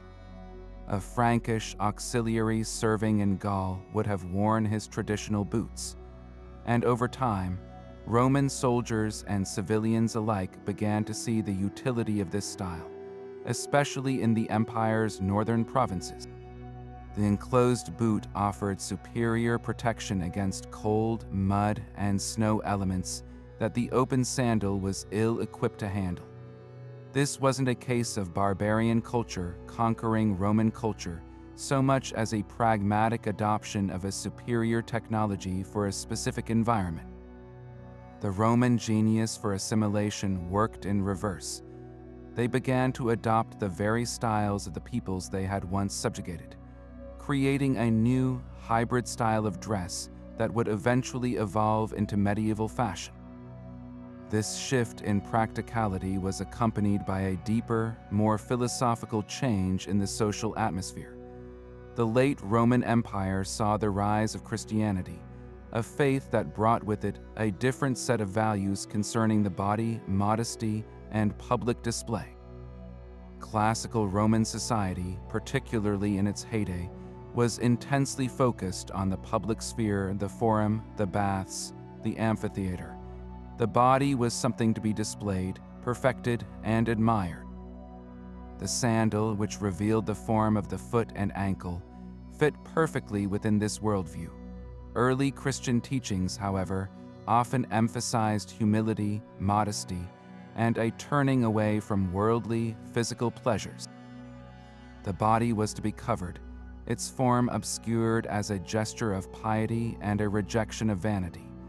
An enclosed shoe, which hid the foot from view, aligned much more closely with this new ethos.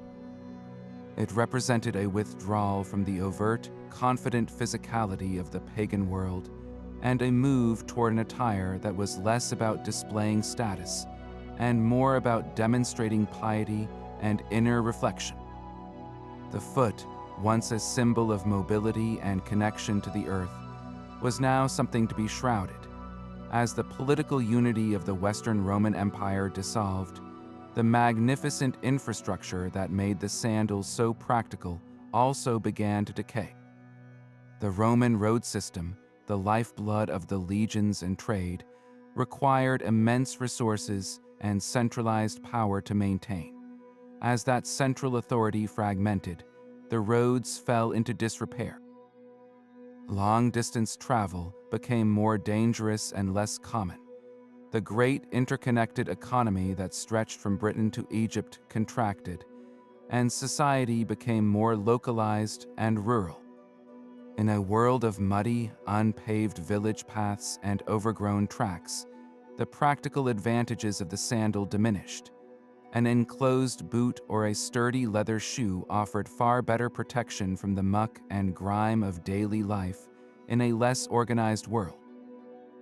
The sandal, designed for paved forums and well-maintained military highways, became a relic of a lost age of order and connectivity.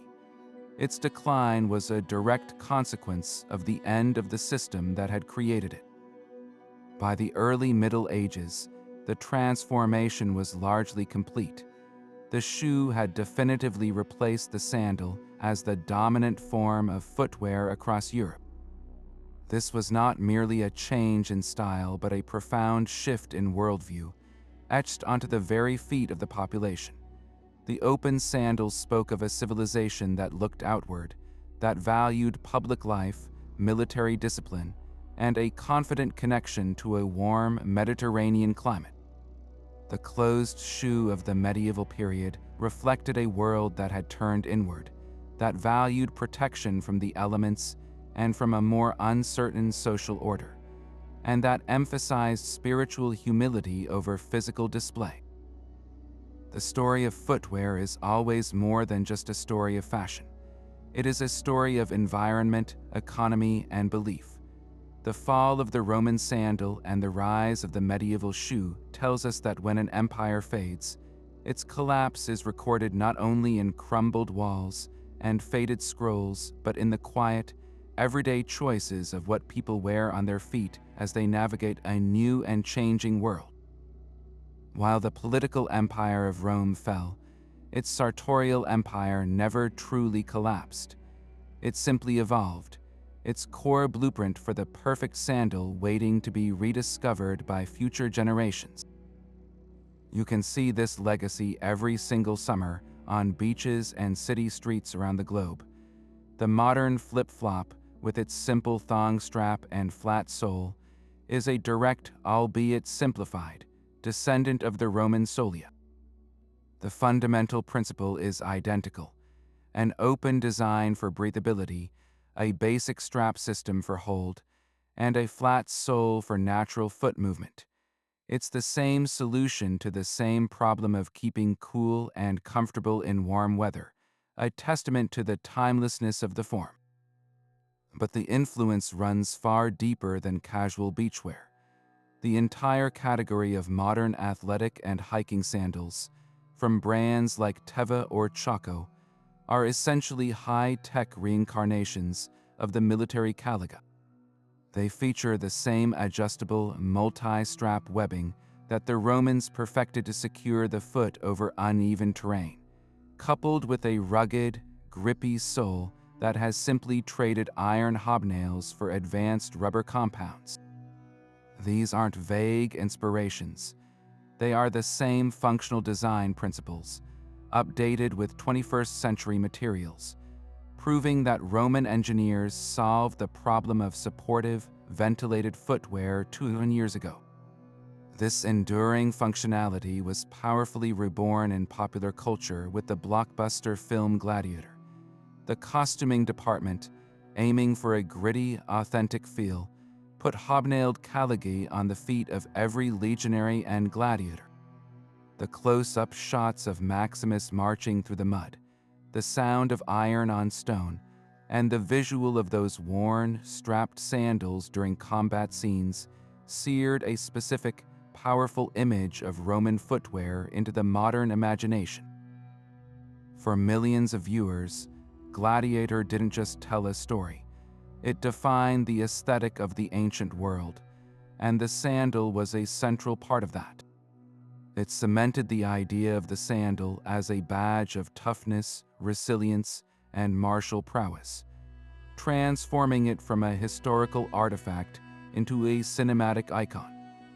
This pop culture moment created a feedback loop, inspiring everything from fashion lines to Halloween costumes, ensuring that the Roman sandal remained a recognizable and potent symbol long after the last legion had disbanded. Perhaps the most surprising evolution of the Roman sandal has been its journey from the blood-stained sands of the arena to the polished runways of high fashion. Designers repeatedly returned to its classic form, drawing on its unparalleled blend of structure and sensuality. You can see its clear influence in the gladiator sandal trends that resurface every few years, with designs featuring straps that lace all the way up the calf, echoing the corrigidity of a legionary's boot. High fashion houses like Valentino, Givenchy, and Saint Laurent have all sent models down the catwalk in sandals that are unmistakably Roman in their DNA, featuring intricate leather strap work, often in bold colors, with sturdy soles and sometimes even metallic embellishments that recall the prestige of a patrician's footwear. The fashion world has taken the Roman template and experimented with it, using luxurious materials like supple calfskin, incorporating modern hardware like buckles and rings, and playing with proportions, but the underlying architectural principle of crisscrossing straps supporting the foot remains fundamentally unchanged. This enduring appeal speaks to the sandal's perfect balance of form and function. It is a design that is at once structured and freeing, practical and inherently dramatic. The Roman sandal's true triumph is its incredible versatility, its unique ability to symbolize both rugged utility and refined elegance. On one hand, it carries the enduring spirit of the legionary, the ultimate symbol of practicality, endurance, and strength. This is the sandal you see in historical reenactments, on adventurous hikers, and in the practical design of workwear. On the other hand, it effortlessly channels the sophistication of the Roman elite, representing a classical ideal of beauty, order, and aesthetic refinement that continues to resonate in modern design. This dual identity is why the same basic form can be found on a soldier in a film, a model on a runway, and a tourist on a Mediterranean holiday. It is a design so perfectly resolved that it transcends its original context, becoming a universal language of footwear. The Romans didn't just create a sandal, they created an archetype, a foundational blueprint for how to marry the human foot with a piece of functional art.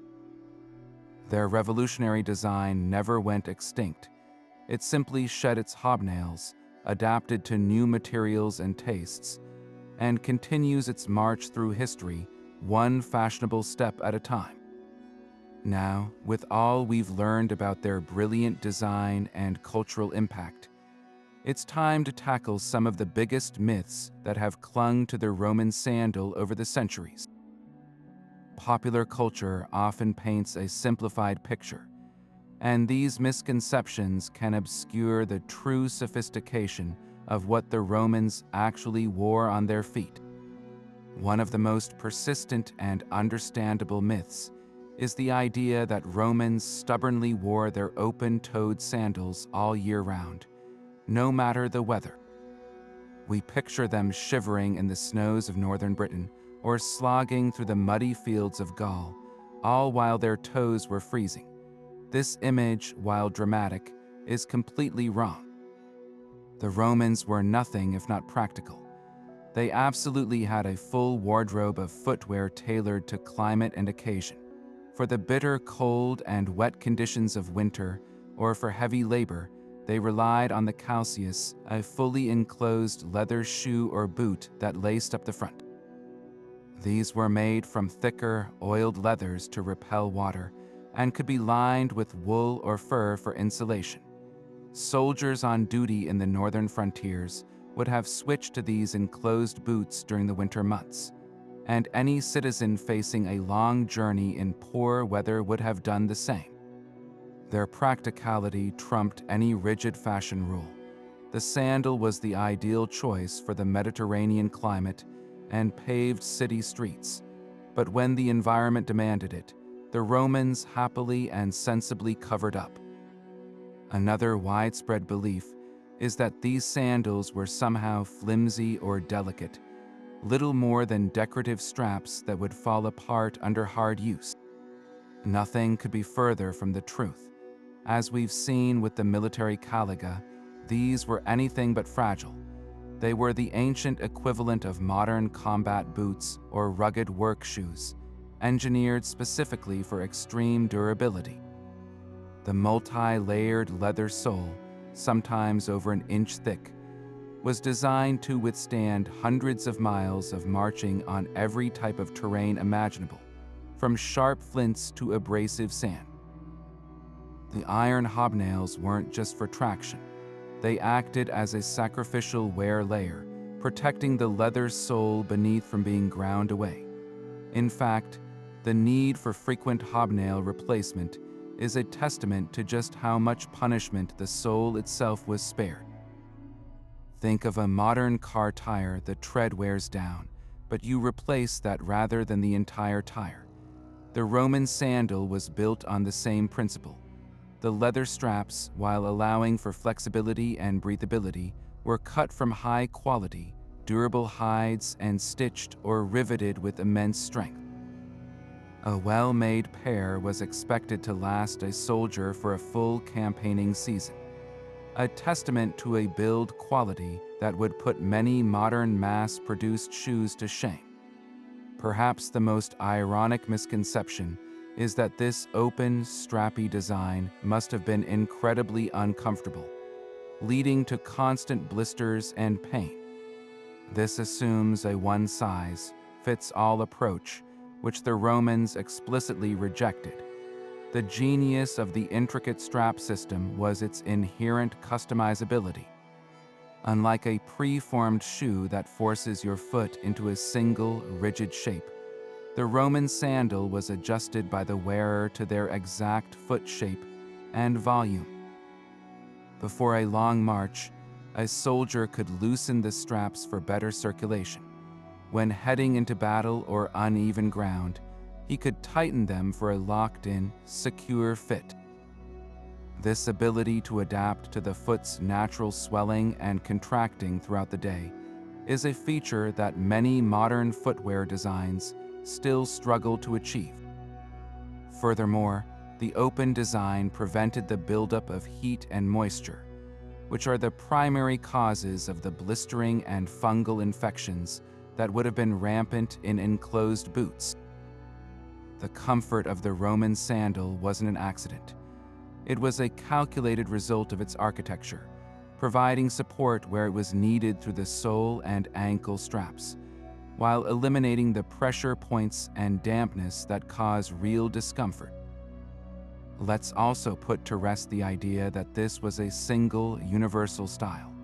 The term Roman sandal evokes a singular image, but in reality, the diversity was staggering. We've already discussed the differences between the military caliga, the civilian solia, and the more shoe-like calceus. But beyond these broad categories, there were sandals for every social class and activity. A senator's sandals, with their red dyed leather and intricate gold tooling, were as different from a farmer's hobnailed work, solia as a custom-made Oxford shoe is from a construction worker's steel-toed boot. There were specific sandals for the bathhouse, often with a thinner wood or cork sole to protect the feet from the hot, wet floors. There were even specialized designs for certain professions or regions. The myth of a single, iconic sandal simplifies a rich and varied tradition of footwear that was as nuanced and complex as Roman society itself. By understanding these distinctions, we move beyond a cartoonish vision of the ancient world and appreciate the Romans for what they were, a pragmatic and highly adaptable people whose everyday objects, right down to their sandals, were thoughtfully designed to meet the complex demands of their lives and their vast, diverse empire. Picture a young man, barely 18, standing in a dusty courtyard of a legionary fortress somewhere in Gaul. He's just sworn his oath to the emperor, and an experienced centurion, his face weathered by decades of sun and campaign dust, hands him his first pair of military caligae. The leather is stiff and new, the iron hobnails shine dully, and the straps feel alien in his hands. This isn't just a piece of equipment. It is the most personal bond he will form with the army. These sandals will become the physical record of his entire military career.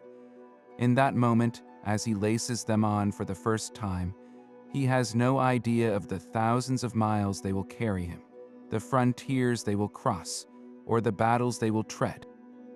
They are a promise and a burden, the very foundation of his new identity as a soldier of Rome.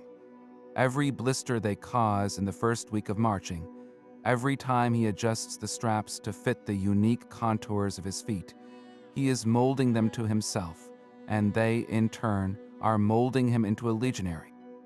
They are the first and last thing he puts on each day, a constant companion that connects him directly to the earth he is tasked with conquering and holding.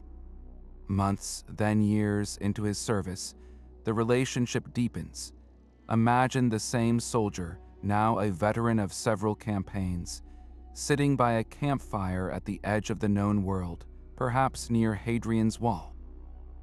The day's 30-mile march is over, and the camp is settling into a weary quiet. By the flickering light, he pulls out a small pouch containing his repair kit, a spare hobnail or two, a length of leather lace, a sharp awl. He turns his caliga over in his hands, inspecting the sole. A few hobnails are worn down to smooth nubs from the relentless friction of stone roads. One of the straps has begun to fray where it rubs against his ankle. This is not a chore, it is an act of preservation, a quiet ritual of self-reliance. With practiced hands, he pries out the dead nails and hammers in new ones, the sharp tap, tap, tap, a familiar sound in the legionary fort. He carefully stitches the fraying strap, reinforcing it with a double thread. This maintenance is as much a part of his duty as maintaining his sword. His life and the lives of his comrades could one day depend on a strap not breaking during a charge or a sole not slipping on a muddy riverbank. The sandal becomes a patchwork of his journey, each repair a memory, a replaced nail from that long march through the German forests, a stitched tear from scrambling over rocks in a skirmish in the Judean hills. It is his biography, written in leather and iron. This daily intimacy makes the ultimate sacrifice on the battlefield all the more poignant and haunting. Archaeological digs on ancient battlefields, like the site of the Teutoburg forest where 3 legions were annihilated, tell a silent, chilling story. Amidst the jumble of weapons, broken armor, and bones, archaeologists have found the remains of caligae. These are not whole sandals, but fragments, a hobnailed sole torn from its straps, a single rusted nail lying near a skeletal foot. These artifacts are frozen moments of catastrophe. A sandal discarded in the mud speaks of a soldier fighting on, even after his footwear was ripped away in the desperate, close-quarters chaos. A cluster of hobnails might mark the spot where a man fell, his body and his gear lying undisturbed for 12 years. To hold one of these artifacts is to feel a direct, sobering connection to an individual's final moments. The very item that gave him mobility and stability in life became a witness to his death. It's a stark reminder that the revolutionary technology we've been discussing wasn't abstract. It was worn by young men who laughed, complained, dreamed of home, and faced terror, all with these leather straps fastened securely to their feet. Beyond the trauma of battle, the caliga was also a vessel for personal identity and sentiment in a vast, impersonal machine. We have evidence from letters and artifacts that soldiers often personalize their gear. A soldier might carve his name or his century's symbol into the leather of his sandal. Another might have a fellow soldier with more skilled tool, a small, good luck pattern into his strap. Imagine a recruit from a sunny Italian village, now stationed in the damp cold of Britain, looking down at the tiny depiction of a grapevine he'd had etched into his sandal, a small, private reminder of the family vineyard he left behind. For another, the sandals might be a connection to a fallen comrade, a pair taken from the kit of a friend and repaired to be used again, carrying the memory of that friendship forward on every subsequent march. In an army of tens of thousands, where a soldier could feel like just a number, these small, personal touches on the most personal piece of his equipment helped him retain his individuality. The caliga was army issue, but through wear, repair, and personalization, it became uniquely his, a testament to a life lived in service, one step at a time. Stepping into the workshop of a Roman suitor as shoemaker was to enter a world of organized, purposeful noise, a space where raw materials were systematically transformed into the very foundation of imperial mobility. This was not a haphazard craft, but a precise process, guided by an arsenal of specialized tools that would look remarkably familiar to a modern leatherworker. The suitor's primary instrument was his collection of knives. He used a heavy, sharp coulter for the initial, brutal work of cutting the thick, tanned cowhide into the rough outline of the sole. This was followed by lighter, more agile knives for the delicate task of paring and skiving, shaving the edges of the leather to a feather-thin bevel, ensuring that when multiple layers were stacked for the sole, they would create a smooth, seamless edge rather than a bulky, uncomfortable ridge. Next came the awl or subula. This was the suitor's needle, a sharp, spike-like tool set into a sturdy wooden handle. Its job was not to sew, but to pierce.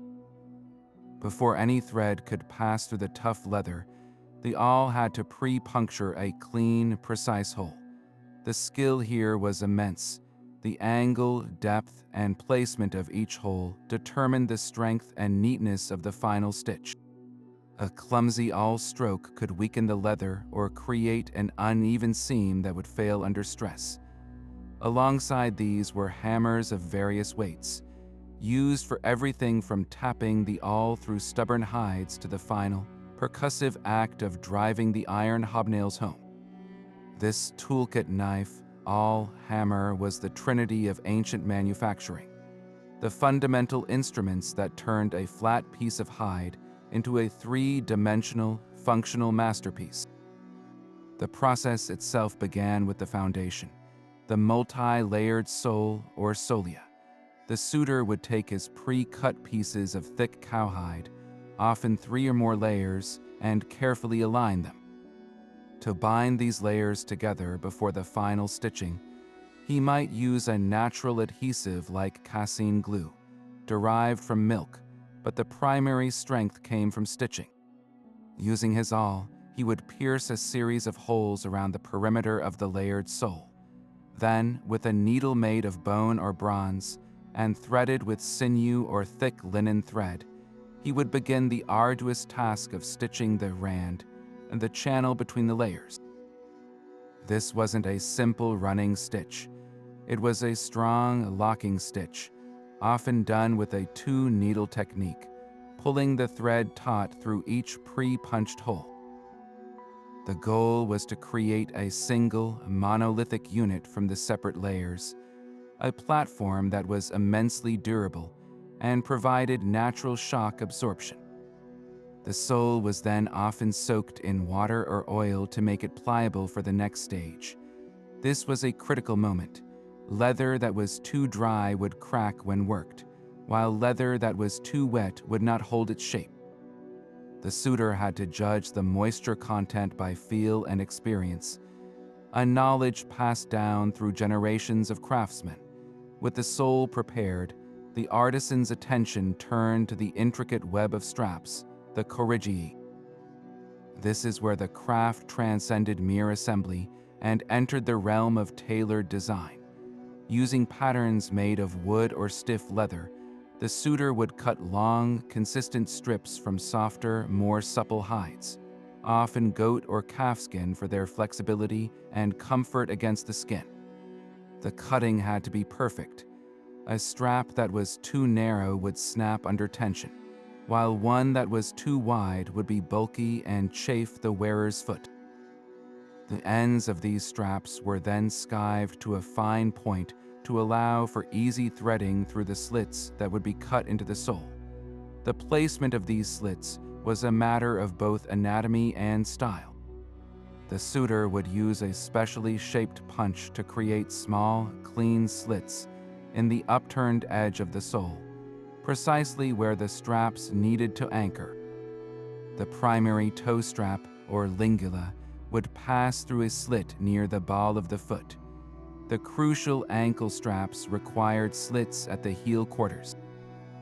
Each slit was a point of potential failure, so its placement and the reinforcement around it were vital to the sandal's longevity. The final, most dramatic act in this symphony of creation was the attachment of the hobnails. The suitor would take the completed sandal, turn it upside down, and place it on a solid anvil or a block of hard wood. He would then select his hobnails small, iron studs with a flat circular head and a short square shank. Using a light hammer, he would begin to tap each nail into the sole in a predetermined pattern. The arrangement was strategic, not random. A denser cluster of nails would be placed at the heel and the ball of the foot, the areas of greatest impact and wear. The pattern, whether concentric circles, a grid, or a zigzag, was designed to provide multiple gripping edges from every angle. As each nail was driven in, its sharp shank would penetrate the laminated leather, and the suitor would then clinch the protruding point by turning the sandal over and hammering it flat against the insole. This created a permanent, rivet-like hold that would keep the nails secure even through miles of punishing use. The resulting sound, a rapid, metallic tap-tap-tap-tap, was the final note in the sandal's manufacture, a staccato rhythm that embedded the strength of iron into the sole of leather, preparing it for a lifetime of journeys on the hard, unyielding roads of an empire. But for all its symbolic power and revolutionary design, the Roman sandal was, at its core, a consumer good. It had to be bought, and its price tells us a profound story about daily life, economic stratification, and what an ordinary person was willing to invest for the privilege of a comfortable step. To understand this, we need to step into the bustling marketplace of a provincial Roman town and see the world through the eyes of a shopper. Imagine a common laborer, a man who works on the docks unloading grain ships or on a construction crew, his current sandals worn thin and flapping with every step. He approaches the stall of a suitor, the sandal maker, and is faced with a hierarchy of options that mirror the society he lives in. At the bottom of the pile are the simplest, most basic soli. These are the no-frills workhorses, thick, single-layer soles with minimal straps, made from the most common leather and completely unadorned. They are functional, durable, and represent the baseline cost of foot protection.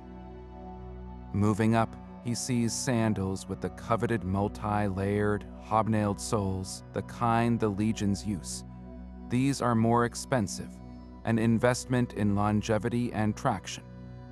And then, far out of his reach on a separate display, are the status symbols, sandals crafted from dyed leathers, with intricate tooling on the straps, or even delicate women's sockeye with silver thread embroidery. The price range between these tiers wasn't a gentle slope. It was a steep cliff, separating the footwear of the masses from the luxury items of the elite. We are incredibly fortunate to have a precise, if controversial, snapshot of these costs, thanks to one of the most ambitious and ultimately failed economic decrees in history, Diocletian's Edict on Maximum Prices from the year 300 and 180. In an attempt to curb the rampant inflation that was crippling the empire, the Emperor Diocletian issued a sweeping law that fixed the maximum prices for over 1,000 goods and services, from a pound of pork to the wages of a teacher. Buried within this extensive list are the official ceiling prices for footwear, and the numbers are revealing. The edict draws a clear distinction between different qualities of sandals. For a common, unnailed rustic sandal, the Campagus rusticus, the maximum price was set at 20 denarii. A sturdier, hobnailed sandal for a civilian, the caliga, was not to be sold for more than 40 denarii. But then, for a patrician's shoe, the calceus patricius, the price skyrocketed to 150 denarii. This is a staggering differential. The most basic footwear was 7.5 times cheaper than the most luxurious. The edict even lists specialized types, like a white woman's sandal at 60 denarii and a fine Phrygian sandal at 100 denarii, showing a sophisticated market for branded or original styles that commanded a premium. But these numbers are just figures on a stone until we compare them to what people actually earned.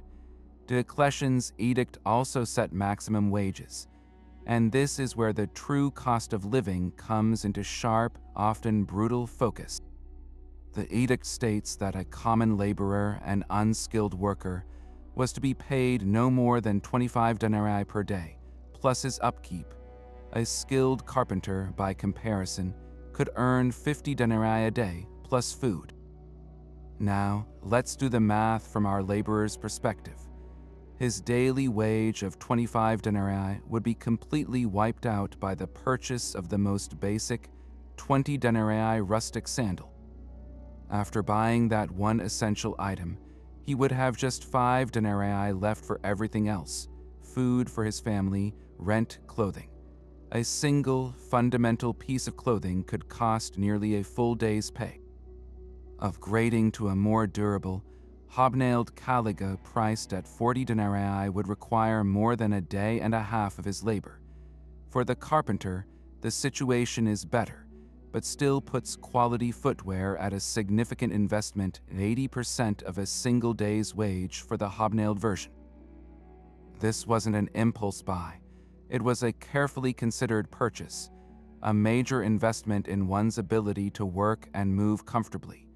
The decision between a cheap sandal that might wear out in a few months and a more expensive one that could last a year was a serious economic calculation. This economic reality meant that for a vast portion of the Roman population, footwear was a significant household expense, not a trivial one. A laborer supporting a family would have had to save or plan for a new pair of sandals. This explains the incredible prevalence of repairs we see in the archaeological record. It was far more economical to have a suitor replace a few worn hobnails for a fraction of the cost, or to stitch up a torn strap, than to buy a whole new pair. A single sandal might be resoled multiple times. Its life extended long after the original upper straps had become a patchwork of stitches and reinforcements. For the very poorest, the urban proletariat living hand to mouth, or the rural peasantry, even the most basic sandal might be a luxury they could not always afford. Many likely went barefoot for significant periods, or resorted to making their own crude foot coverings from scraps of leather or woven fibers, options that offered little real protection but were better than nothing. The simple act of being properly shod was, in itself, a marker of a certain level of economic stability.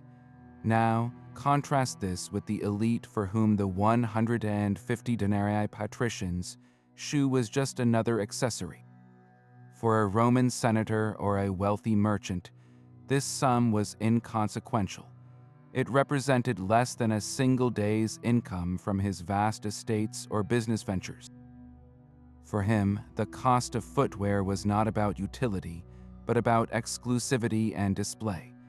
The high price was a feature, not a bug. It ensured that only a certain class of person could afford such items, reinforcing the social hierarchy with every step. The expensive dyes, the imported leathers, the gold tooling, these were all cost multipliers that transformed a practical object into a Veblen good, whose high price was part of its appeal. The economic chasm between the laborer spending a day's wage on basic foot protection and the aristocracy who could drop the equivalent of a laborer's weekly income on a single pair of ornate shoes is a perfect microcosm of the vast inequality that characterized the Roman world. The sandal market didn't just sell footwear, it sold mobility, dignity, and status, and the price tags made it abundantly clear who had access to each tier. The value of a step in ancient Rome was not measured in miles, but in denarii, and the cost revealed a society walking on two very different economic planes. When we consider the long, grueling marches of pre-modern armies, one of the most persistent and debilitating enemies wasn't the opposing force, but a silent, creeping condition known as trench foot. For centuries after the fall of Rome, from the mud-soaked fields of the Hundred Years' War to the frozen trenches of World War I, this affliction crippled entire units without a single shot being fired.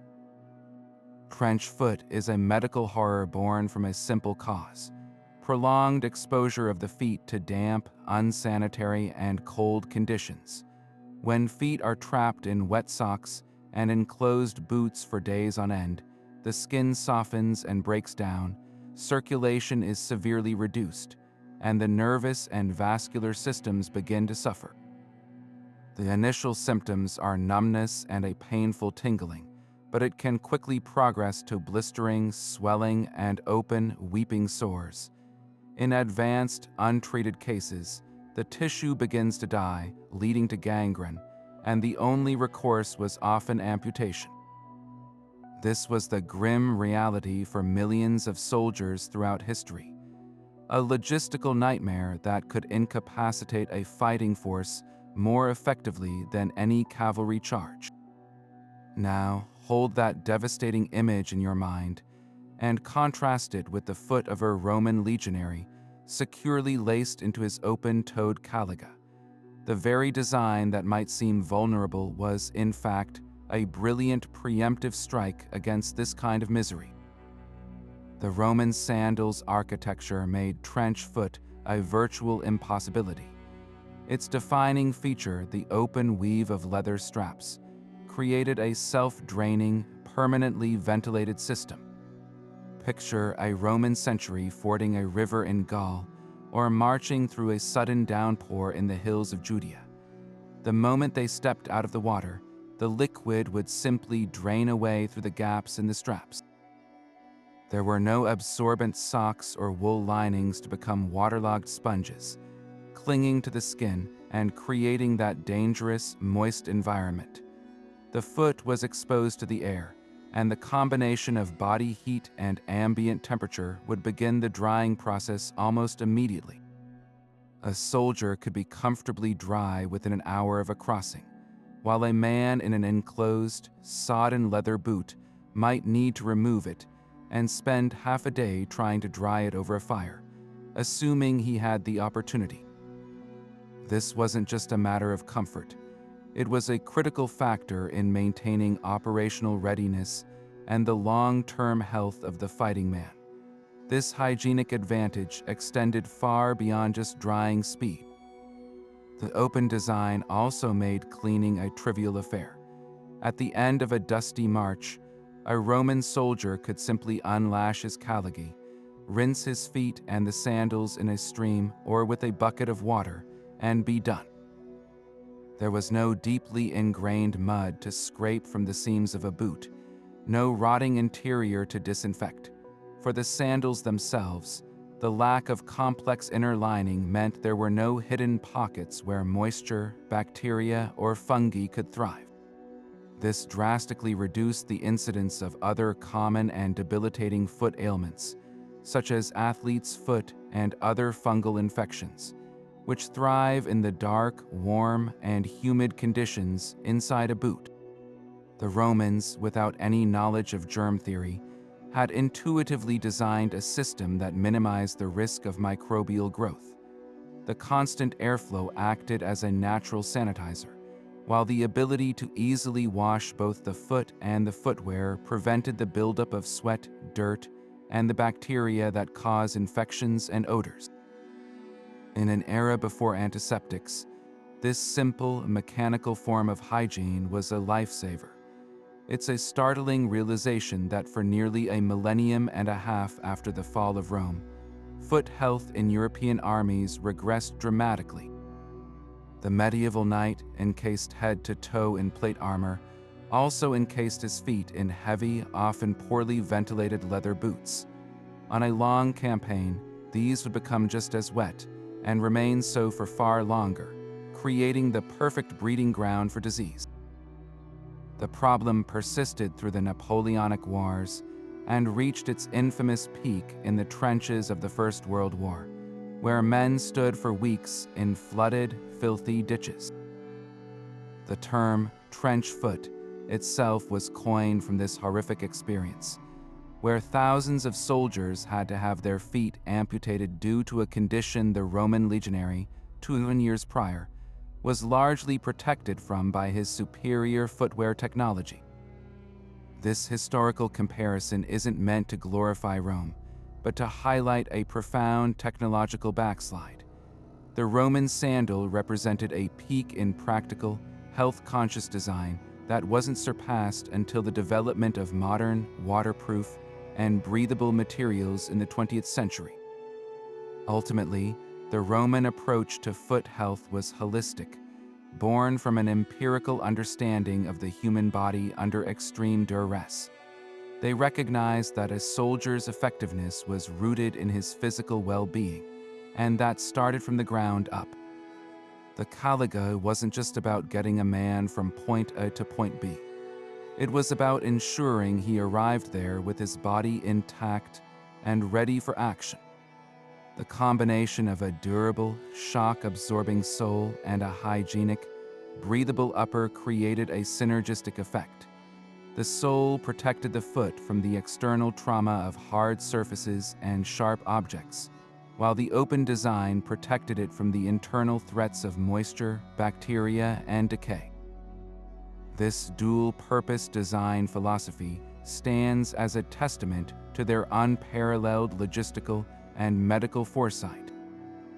In an age where we have specialized shoes for every conceivable activity, from running to hiking to water sports, we are, in many ways, simply rediscovering the integrated wisdom the Romans encoded into their standard-issue military sandal, a design that understood the foot not as something to be merely covered, but as a vital part of the body that needed to breathe, move, and remain healthy, perform at its peak.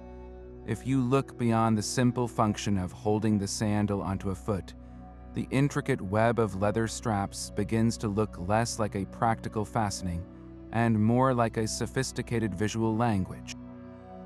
The way these corrigi were woven, crossed, and knotted around the ankle and instep could convey a wealth of information about the wearer, often speaking just as loudly as the spoken word in a society obsessed with status and identity.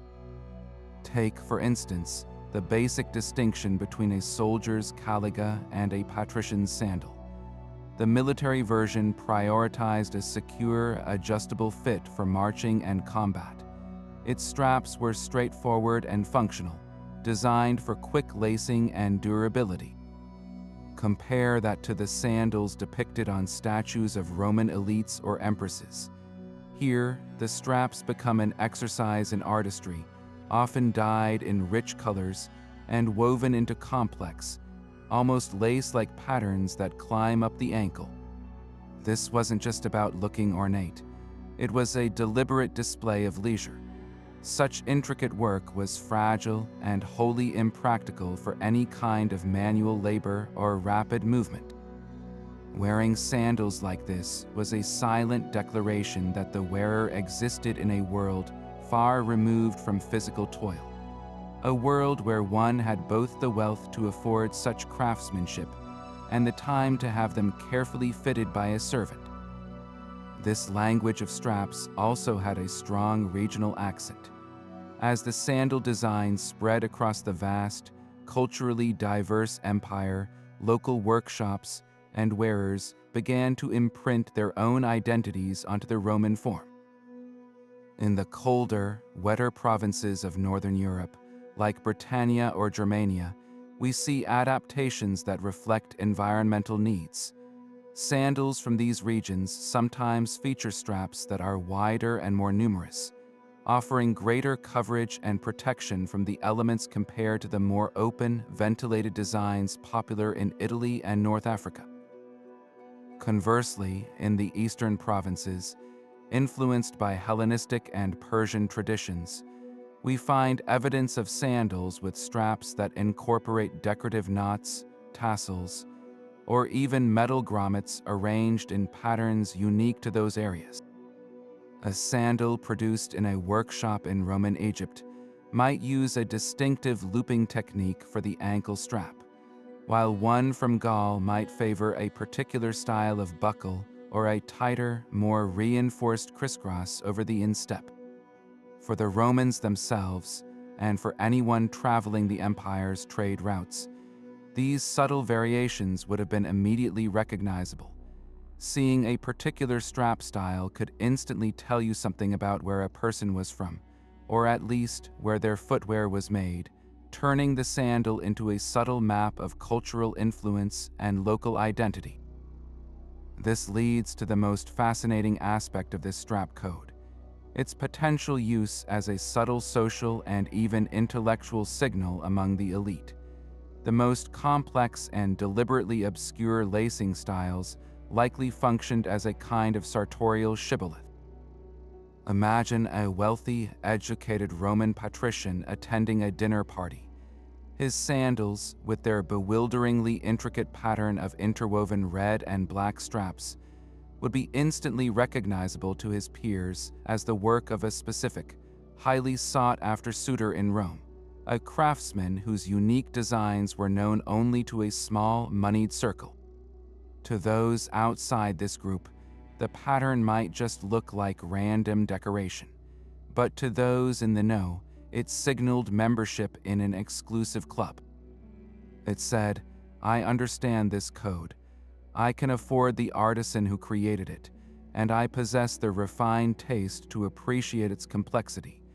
This transforms the sandal from a mere status symbol into a conversational piece, an intellectual puzzle worn on the feet. It fostered a sense of shared identity and cultural sophistication, separating the truly refined aristocracy from the merely wealthy merchant who might simply buy the most expensive-looking, but perhaps more conventional, pair available. The ultimate expression of this coded messaging was likely reserved for the imperial court and the highest echelons of power. The emperor and his family didn't just wear expensive sandals, they wore unique ones. It is highly probable that the sandals of an emperor or an Augusta featured specific, proprietary lacing arrangements or decorative elements that were legally or culturally restricted. A particular knot, a specific way the straps crossed over the foot, or the incorporation of a rare material like Tyrian purple leather could have been reserved for the imperial household alone. To copy this style would be more than a fashion faux pas. It could be seen as a dangerous act of political ambition, a visual claim to power that one did not possess. In this context, the straps become heraldry, a form of non-verbal communication as potent as a coat of arms. They conveyed authority, lineage, and divine sanction, with every twist of the leather reinforcing the unassailable hierarchy of the Roman world. So the next time you see a depiction of a Roman sandal, don't just see a collection of straps. See a potential resume, a map, a secret handshake, and a crown, all meticulously crafted from leather and woven into a design that held the foot and the social order securely in place. This profound connection between a Roman and their sandals, a bond forged over thousands of miles and countless repairs, did not simply end at the grave. For many, this most essential piece of earthly equipment was considered vital for the ultimate journey, the voyage into the afterlife. Across the empire, from the grand mausoleums of the elite to the simple grave plots of common citizens, archaeology reveals that Romans were frequently buried wearing their sandals or had a pair placed carefully beside them. This wasn't a casual gesture. It was a deeply rooted spiritual practice, a final, poignant preparation that speaks volumes about their beliefs and their very human desire to face the unknown with dignity and readiness. The sandal, which had carried them through every triumph and tribulation of their mortal life, was now tasked with carrying their soul into eternity. The logic behind this funerary custom is both practical and profoundly moving, reflecting a worldview where the afterlife was often perceived as a continuation, or at least a reflection, of the earthly one. Ancient Roman religion was not a single, unified doctrine, but a complex tapestry of beliefs, blending early indigenous spirits, the state-sponsored pantheon of gods like Jupiter and Mars, and later, influences from Greek mythology and mystery cults that promised a personal afterlife. In many of these belief systems, the soul was thought to embark on a long and potentially perilous journey after death. It might need to traverse a vast, shadowy plain, navigate the underworld realm of Hades, or be judged before crossing into the Elysian fields. The Romans, ever the pragmatists, equipped their dead for this trek just as they would equip a soldier for a campaign. A sturdy pair of sandals was as fundamental for this final march as a coin placed in the mouth to pay the ferryman Charon. It was an act of love and duty from the living to the deceased, ensuring their loved one would not have to make that unimaginable journey barefoot and vulnerable. To be buried without your sandals was, in a sense, to be sent off unprepared and ill-equipped, a terrifying prospect that the living sought to avoid for those they cherished. The evidence for this practice is both widespread and remarkably well preserved, offering us intimate glimpses into these final farewells. In the arid deserts of Egypt, a province of Rome for centuries, the dry climate has acted as a perfect time capsule. Here, archaeologists have uncovered the graves of Roman citizens buried in the local style, their bodies mummified and often still wearing the very sandals they walked in during life. These are not ceremonial burial slippers made of flimsy materials, but their everyday caligae and soli, worn and repaired, their hobnails still clinging to the soles. Each scuff mark on the leather, each replaced strap, tells a story of a life lived, making their presence in the tomb incredibly powerful and personal.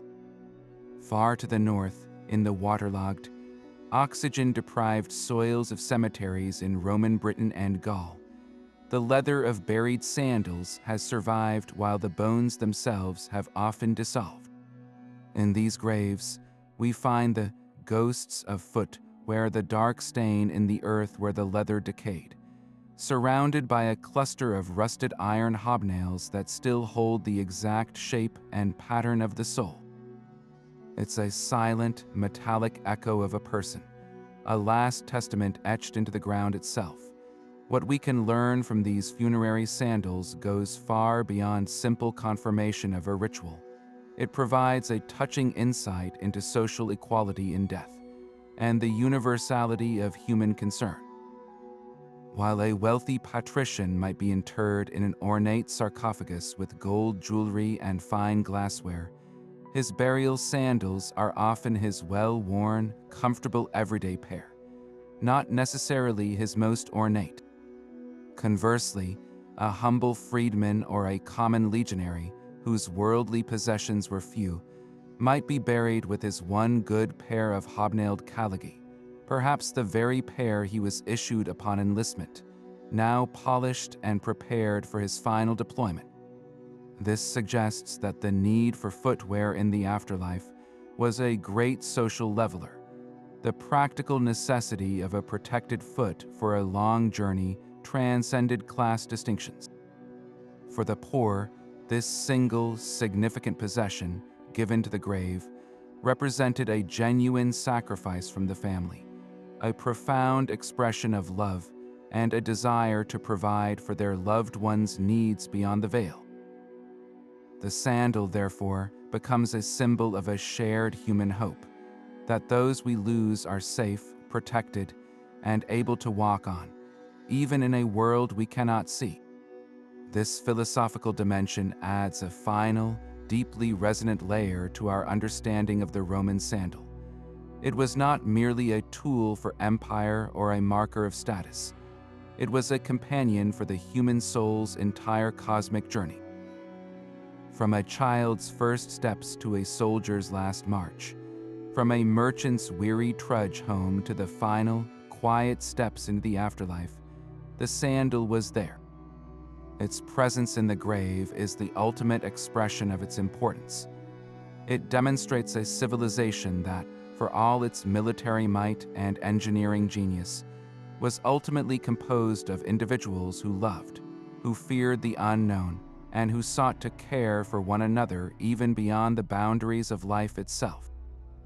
The Roman sandal, in the end, was more than revolutionary technology. It was an object of faith, a humble, leather-bound prayer for a safe journey, ensuring that every Roman, in life and in death, would never have to walk alone. So as we bring our exploration to a close, what truly stands out is that the Roman sandals revolution had very little to do with aesthetics and everything to do with raw, multifaceted function. It was, first and foremost, a tool of unparalleled military might, giving the ordinary legionary the gift of incredible mobility and endurance, allowing him to march further and fight harder than any adversary. This strategic advantage was underpinned by its role as a powerful economic engine, sparking vast industries in leather, iron, and skilled craftsmanship that stretched across the known world, binding provincial economies to the heart of Rome. Beyond commerce and conquest, it served as a potent symbol of cultural identity, a walking declaration of Roman-ness that was adopted, adapted, and displayed from the misty highlands of Britain to the deserts of Syria, facilitating the complex process of assimilation that held the empire together. And underpinning it all was its genius as a marvel of practical engineering, a design that understood biomechanics, prioritized foot health, and provided a custom, durable, and hygienic solution that modern footwear is only now rediscovering. This single, humble object, often overlooked in the grand narrative of history, was in fact a foundational pillar, quietly supporting the colossal weight of an empire. The next time you slip on a pair of sandals, remember you're walking in the footsteps of legions. What other everyday objects from the ancient world do you think played such an unexpectedly massive role? Share your thoughts on this unsung hero of history in the comments below. And if you enjoyed this deep dive, be sure to subscribe for more journeys into the fascinating mysteries of the past.